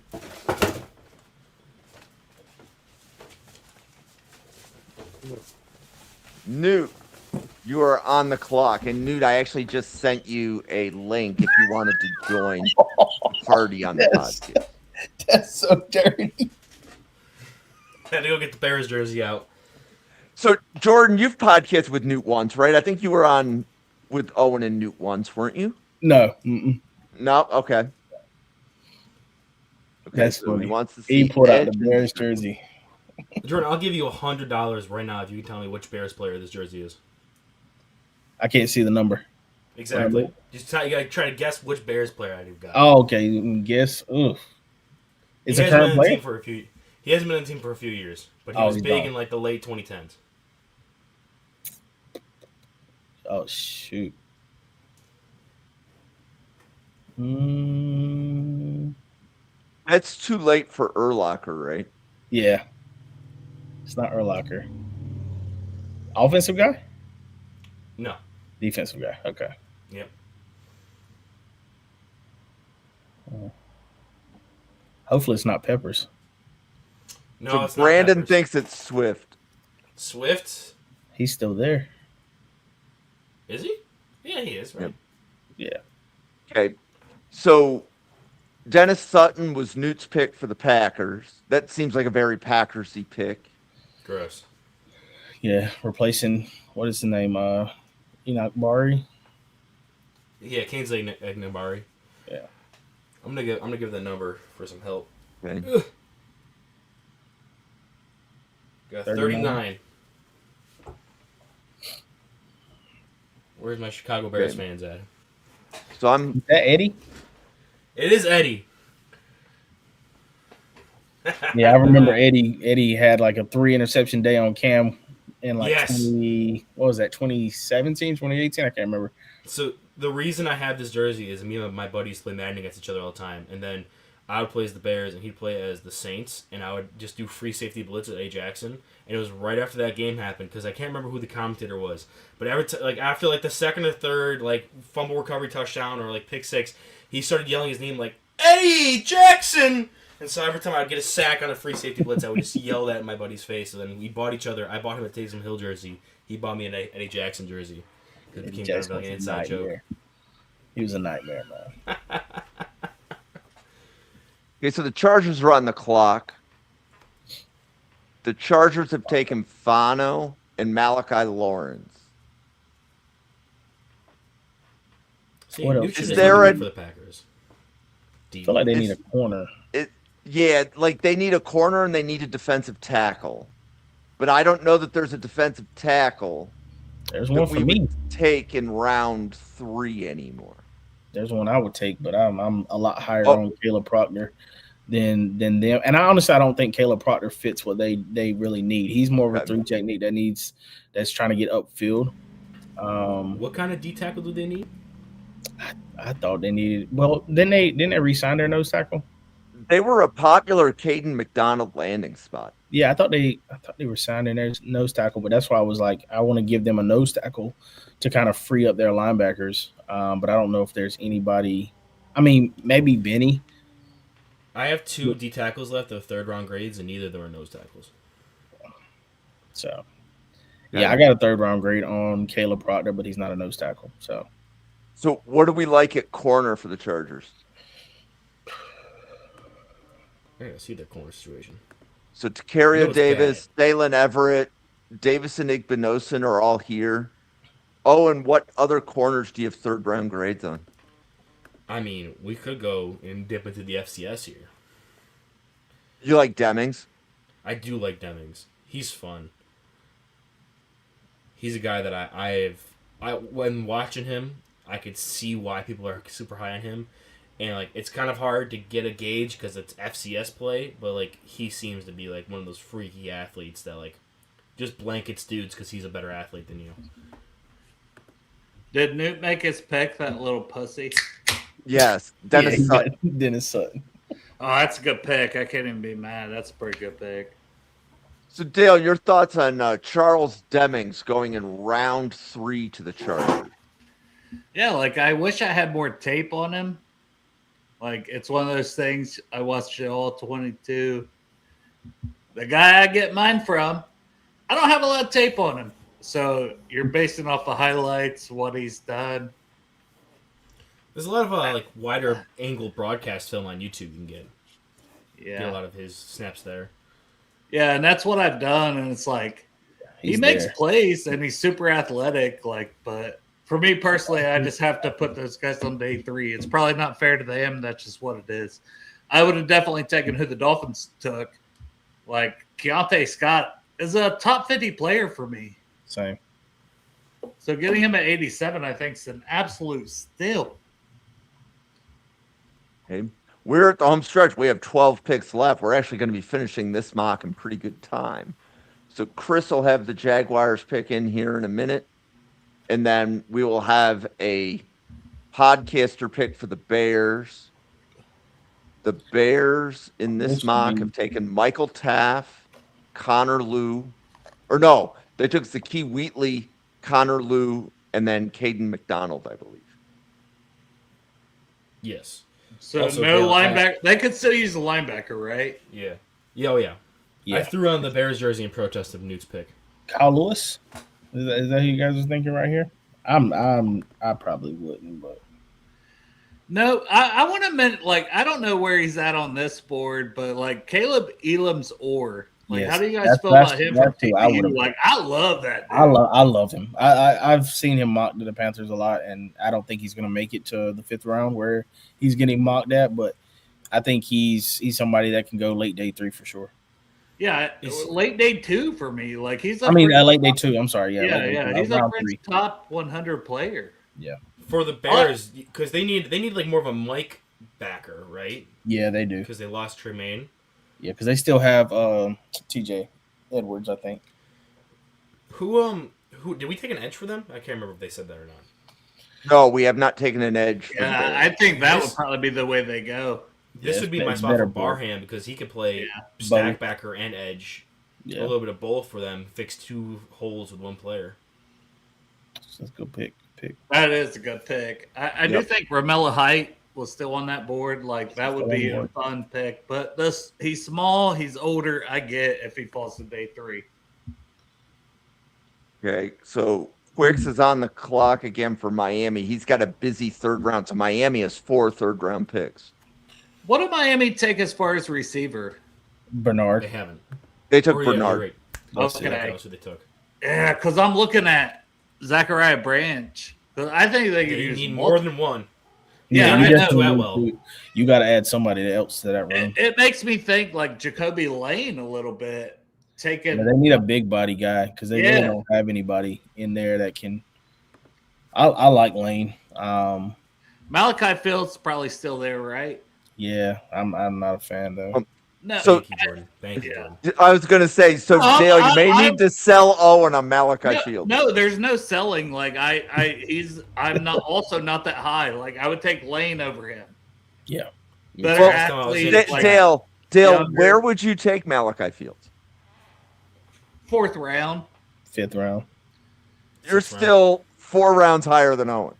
Yeah, Sheesh. No, I have, Undrafted? I have like a 5 or 6. Yeah, Oscar Delp's there. And Max Clare is there. Like, what are we That's doing? great. Yeah, that's great. Why do Oscar we Delp's have not it? Like, fair. I would have taken him. I would have taken Delp with that pick Philly had in the 2nd round. If I knew that those two were going to last until pick 90, I would have not taken Sadiq at 1 in round 1 and just got him Facts. in the 3rd round. Honestly, so Yeah. Right. In hindsight, like it's always fun to do these hindsight. yeah, exactly. 'Cause, I like, love it when people are like, "Oh, what do you mean? Nicky Minwari was a 2nd round pick." like, bitch, please, that's a top 20 player. Like, Right. how am I supposed to know he goes in the 2nd? Exactly. Jim, I might Okay. need your help out with this one. Sure. I'm waffling between 2 different players. We ended up getting to a spot that I thought the pick would be made for me, but there's 2 players I really like, and it's going to be either Malik Benson, wide receiver from Oregon, Brendan or Tozer. it's Romello Height, the edge from Texas Tech. Hmm. Benson, want you just want DeSantis that around one. speed. You just want I that would- speed. Well, I want that. So Benson, I want that speed. I need a punt returner. I need somebody to be respectable as a deep threat. Will allow DJ Moore to work the intermediate, and then we have some bigger body guys to work the short intermediate with our tight ends. I'll add Benson to the draft guide. He's not even in my top 300. He's not even in my draft guide. I have him with a. Let's see, where is he on my board? Late Well, I round knew- 3, right? Yeah. I know he's a speedster. He's 113 on my board. This is where I have Caden Proctor. Yeah. I would go Romello Height because I think the depths of wide receiver, you're going to be able to get somebody in round 4. You're not going to be able to get an edge rusher like Romello Height in round 4. That's fair. Yeah, let's go with that. This Jared Skylar Bell go. Thompson's still on the board Yeah, too. he did. Okay. My idea was either you go Benson there and then you land like a Max Llewellyn in the 4th, or you go Height here and then try to land like a Brennan Thompson in the 4th. How do you guys? I see Genesis Smith still being like best player available. It was a guy I didn't love his tape. Like he's so hit or like his physicality is so hit or miss. Like Yeah, he does not like to tackle. the flashes are great though. Hey, yeah, in I'll in disagree coverage, with that, Jordan. He likes to tackle. He just sucks at doing it. he just can't do it. Okay, yeah, that's fair. Yeah, Yeah, he's great. He's great in coverage. I love his ball hawking abilities. Like he's great in coverage. But man, like he comes up, he's almost guaranteed to miss the tackle. So yeah. I like his fits too. Like he flies to the ball and gets some Yes, good he's angles in the there. run game. Yeah, He's in the right spots. He just always misses it. yeah, I agree. And look, he just There got you go. proved. He's a stud. I love him. I'm higher on him than most. I have a second round grade on him because I do think the coverage and the ball hawking is awesome, and he does Yeah. fit the run well enough that I'm like, okay, I would rather draft him and try to teach him to tackle than draft. You can him as a cover safety that instead up, of him. honestly. Yeah. I think you can fix that. What you can't teach is his ability to make plays downfield and across the Right. middle, being a If center he's- fielder. If he's gonna be my single high safety, how often he's 20 yards off the ball? How often am I asking him to come down and play at the line Exactly. of scrimmage? The make other tackle? 10 failed him if he's got to make the tackle, if he's he's single high. Right, exactly. So Yeah, he's a guy. That's my classic. Let me draft him and coach him up. I'll get the best out of him from what he showed Yeah. in college. no, I mean he's got all the tools, and you're not wrong, Owen. Like he is in the right positions. So much. Messidor and Orange. Okay. Oh, so I feel like they can go offensive line here. I love that idea from Quicks. I'm a big LR guy. Me too. Oh my God! I finally somebody else. Thank you. I'm now on the fight with Newt about Cade Klubnik being better than Drew LR. Oh my every God! single time Cade podcast. Klubnik. Cade Klubnik just sounds like he just sounds like he's gonna be the door greeter at Home Depot in 5 years. Yeah, but you're both wrong. I would take the swing on Cole Payton at that point before That's- He Drew can't Allen. throw a football. Like, Okay. have you seen his throwing mechanics? It's awful, terrible. So what about If Nuss? You're What about taking Nuss? a guy at the end of the third. Let me you're going to Sean McVay. Give me that guy, man. I mean, you think about like Drew, like putting Drew with Sean McVay. It's the first time he's going to have somebody that's actually intellectual when it comes to offense. And yes, If that I want was to a trust, dig at James Franklin. I think if your biggest problem with LR is that he still hasn't put it together mentally. There's no one better you could hand him on a platter Yeah, to that's than fair. Sean McVay. I mean, he has all the and he gets to traits. learn behind Yeah. Matthew Stafford Yeah. too. So Yeah, and you don't have to rush him in. Yeah, the injury's there, so you don't have to rush him because Stafford's there for at least one more year. Yeah. No, you ain't wrong. Yeah. I knew I had to do it for my guy Anthony. I had to mention Cole Payton for him. The Jets can take him. Go ahead, please. Let the Jets take Cole Payton. Also, I'll be is over the moon. Bryce Land still available? Because Anthony gonna He is. he is. Yeah, he gonna hate that too. Jerry's gonna hate that too. Jerry's a big Bryce Lance guy. Yep, and Oh, boy, Quicks there he goes. just solved that. Yep. Let me Bryce ask you a lands question. to Miami. Okay. So I was looking at corners. How close do you guys have the two Washington corners to each other? They're very close. Honestly, I like both of them. Dale? Yeah, very close. Like honestly, back to back, basically on my corner board. Both have great size. Pre-Sox had more production lately, but you go all the way back to Tacario Davis. What was that 2023 tape In Arizona. in Arizona where he was just elite? And his tape looked good this year, but he got dinged up again. I think if Davis didn't get dinged up again, we're talking about him in the top 50. Yeah, in second Yeah. round. I have them both right next to each other, but they're both very different players. Like Davis is more. I like his sense in zone. I do think he's a good athlete. I think, like you said, I think if he wasn't dinged up and he wasn't playing hurt all year, he probably would be higher.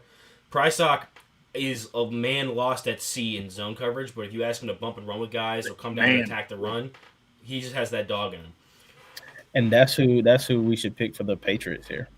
Who's that? Prysock. Okay. Love that. Who do you think goes higher? Like, because I do think that Davis will go higher. I think if you're banking on traits, then it's probably going to be Davis. But again, it's just about scheme fit.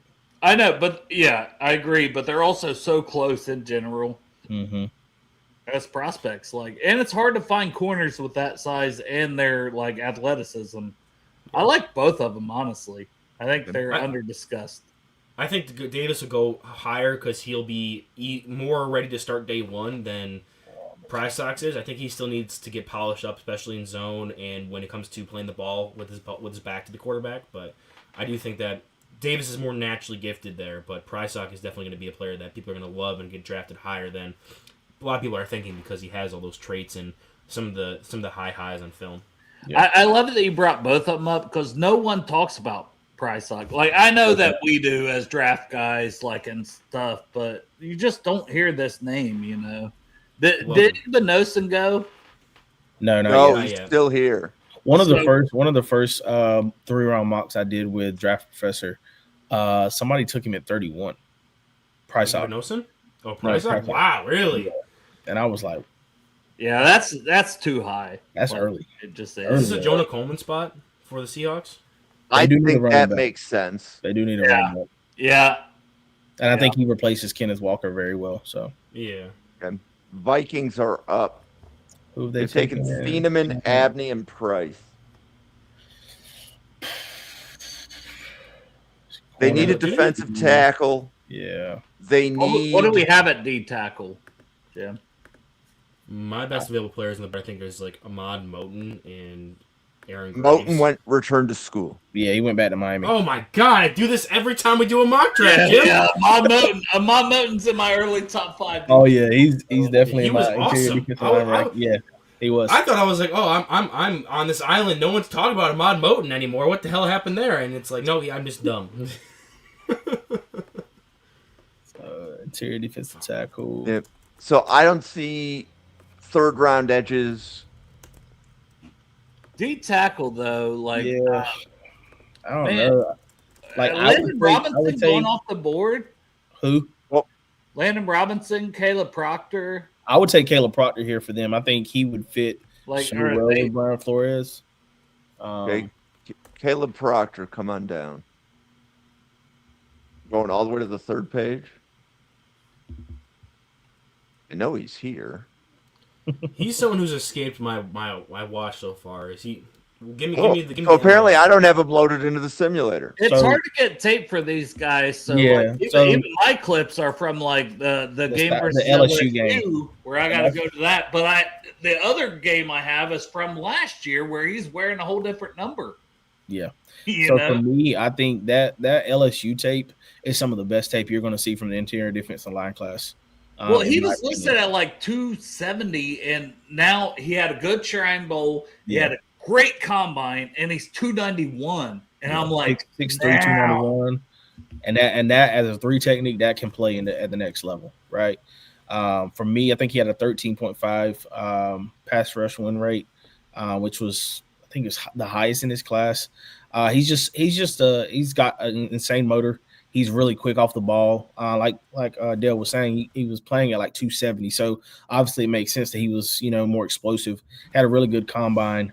Well, the Shrine Bowl to me was like that. Like he wasn't in the draft guide. And you guys know. I mean, we all do this. Like if he ain't on this, But it's like Caleb Proctor's a guy I don't think any of us should forget about. I know we're talking third round, but man, fourth round, I think every team's going to want a Caleb Proctor. Yeah, I would take him at 83. Honestly, I don't think the Panthers will because they met with him at the Shrine Bowl, but I don't know if like they're gonna take a defensive tackle that early, but I would definitely take him at 83.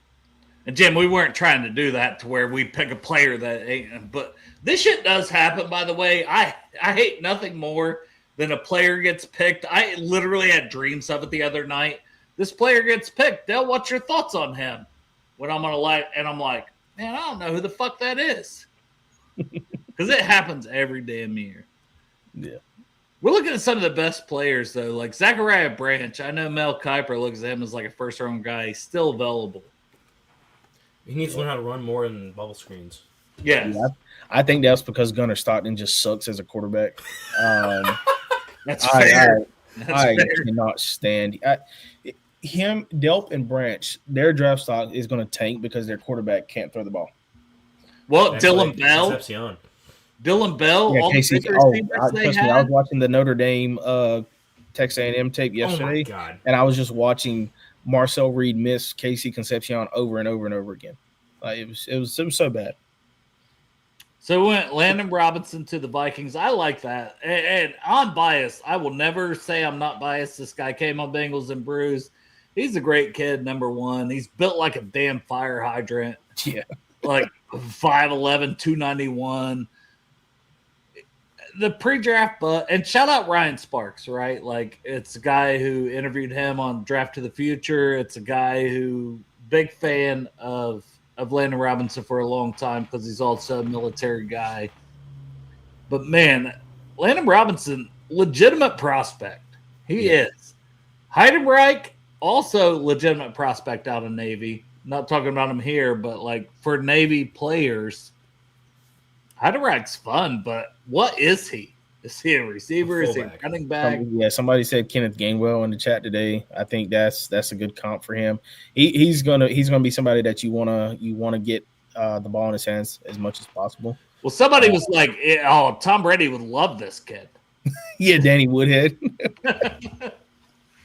James White. I think that's a fair comp for him. Landon Robinson was a player that I had not heard of, and then as soon as he didn't make the combine, I saw Twitter explode. Oh, I was like pissed. Being I was upset pissed, about it, and I was like, all right, cool, got to add him to the list. Yeah, he was dominant at the Shrine Bowl. He was dominant. Well, he's a Feldman freak, so Yeah. you want to see those guys go to the combine because it's like, here's your chance to really show out, and then everybody can go back to your tape. So that's what's disappointing when you know that a guy's that, and you got 300 to 400 players going to the combine. Why wouldn't he be one of them? Yeah. I agree. Why wasn't Kalon Black from Indiana, the running back, one of them? Like, I love him. Well, he's so good. Would the players in the military be allowed to leave their military assignment? Yep. Before the So now they're allowed now because I think it was Andre Carter with Army a couple years back. There was a big deal with him, and recently there was somebody else. I think it was last year, or the year before, where I think President Trump was able to kind of allow them to, forego their service if they were drafted, right? So yeah, if they were allowed, if they were drafted and they were getting buzz, then they would be able to forego their obligation.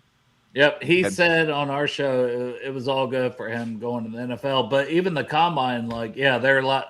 Heidenreich was at the combine, his teammate, so he very well could have. He just wasn't invited, but he's out there working with Aaron Donald and all these guys. So yeah.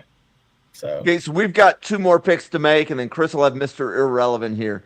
Eagles are on the clock. The Eagles have not taken a corner. That's why I have the corner board up. They have taken Omar Cooper Jr., Michael Taft, Austin Barber.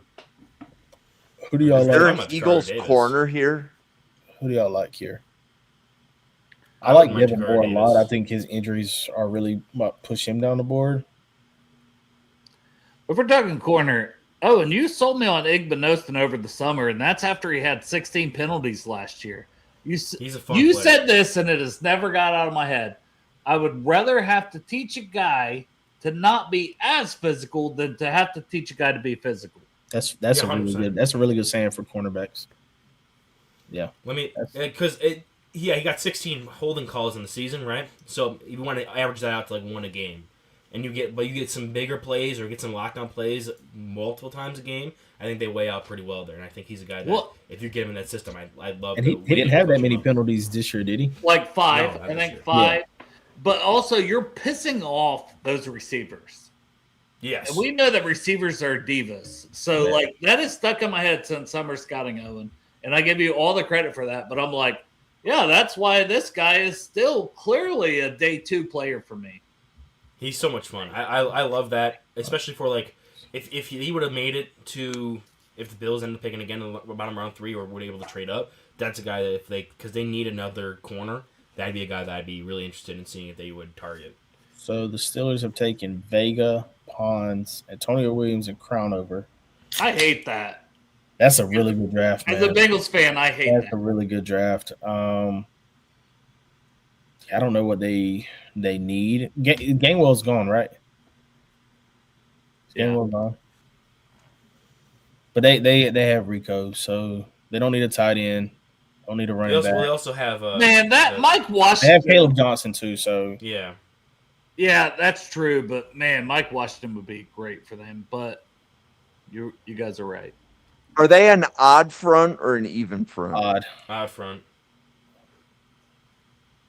Are they, They need a like replacement Zane for Durant, Hayward. Rayshon Benny? I think Rayshon's probably the better fit for them because like Zane's a great athlete. I just think he's on the smaller side for what they typically draft at the defensive line position. Well, what do they have straight at the nose though in that? That's why I was looking at Xavier Harris. I think it's Well, But Black. Xavier Harris wouldn't be a nose tackle at the NFL level, would he? Yeah, No, well, Diaby. not with his leverage. His leverage sucks, but Well, I It's, was, it's the same Deion Walker conversation, right? You're Yeah. better off moving him a little bit away from the ball so we can move laterally. So their current 3-down linemen starting according to our lads is Cameron Hayward, Dark Harmon on the 5-4-I, and then nose tackle Keanu Benton with backup Sebastian Joseph Day, Yaya Black. And that's basically all of Noah Esezi, Automated. I like Dante Corleone, but I don't know. what about a linebacker? Because Yeah, I was about to say, He him was on his or last leg. Kyle Lewis. I like Alarms or next to Peyton Wilson. I love Let's Peyton do Wilson. it. Well, they have Patrick Queen, right? Yeah, but they've talked I about don't him being think a they potential like- cap casualty. yeah, I think he could be gone after the draft. Yeah. I Okay. wouldn't be shocked if he's cut. And then Chris will get us our last pick in for Jacksonville here in a moment. And he Hey, had it boy, ready to go. Davis. It was Tacario Davis. Chris, I love it when you are ready to make the pick. That We makes it appreciate so- you. They have Newsome. What was the cornerback they re-signed? Crap. I can't remember his name now. Mm. But I Guys, know this has that been a corner. lot of fun. Yeah, I had a good time. Dale, I love the last second edition to the podcast. 15 Yeah, minutes. I before was we just go like, live. hey, you doing a live show tonight? Like, fuck, I got some time. Let's fucking do it. And then you said, Owen and Jordan, who I didn't know was Panthers Pulse at that time, and it's like, hey, yeah, hell yeah, man, these are my guys. So Well, and Jordan said that he sees, like, he apparently uses a lot of your cut-ups. Yeah, So- their setups is Um, that's really what got me started posting the content. I was like, this guy's got all the stuff. He's got hey, all the that's stuff. what I'm trying to do. I'm trying to have my top 300 for the Cincy Jungle, so I got a clip for everybody. But this is what I love, man. The guys that love the draft, and Jim, you know that with the summer stuff. Like, I love this. Like, if I could come on here every day, I'd be on here every day. You know, Well- I love this, man, and I love talking draft with. We don't always have to agree. That's the fun of the draft, but man, it's fun to meet your people, man. You guys are my people. You guys are my people, so I have a lot of fun doing this. I appreciate you guys taking a little bit of time out on your Friday night. Jordan, you want to let everybody know about all of the Panthers content that you do? Yeah, I Panthers Pulse on Twitter. Just recently started posting on Substack as well, so you can find my stuff there. Yeah, I do daily mocks for the Panthers. Not everybody agrees with them, but that's fine. I'm just here for the people. But yeah, like I said, Panthers Pulse on Twitter. If you want to talk football, whether it's college, NFL, draft, whatever, I'm always there. So, Hey, you want to come on Bengals and Brews sometime? absolutely. All right, let's do it. Let's set that up. And there's a good chance it's two of you will bump into each other over the summer. Now that I know that you guys like look at each other's content, like we'll put that together because Dale has already mentioned to me that he'll be back this summer for a few weeks. So, You know it, man. I mean, honestly, we and Jim, it's you, but there's guys that I don't know about. Cole Brevard that's getting no love that Owen talked about and that got on the list. Texas transfer from Purdue. And he's still in my top 300 because I'm like, man, you want to run stuff or you want that guy? That's this guy. I love the conversations we have, and it makes you think about players that you wouldn't think of otherwise. Yep. And by the way, Darth Bengal, I just want to give a shout out. Like you posting a screenshot of this podcast on his big screen TV. So he was watching this podcast on a big screen TV. He loves I'm looking at it on Twitter. Like, Darth Bengal, you rock. Thank you. Owen, you want to let everybody know about the Weekly Huddle and all the things that you do? Yeah, same with as Jordan said. You can find me over on Weekly Huddle at Twitter if you want to just talk anything NFL draft, football, college football. Also, we're getting back into hockey, boys. The Buffalo Sabres are back. I don't want to talk hockey. Blue Jackets are sucking now. I was 10 years old on Easter Sunday, the last memory I have of playoff hockey. So we're officially back now.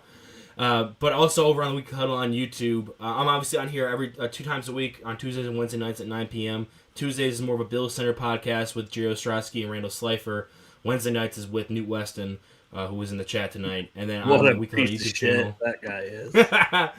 I've been posting a lot more content. We did I did 2 top 10s with top 10 nose tackles, top 10 centers, and I'm trying to determine what my next top 10 is going to be. I'm leaning towards tight ends, but we'll see what it goes.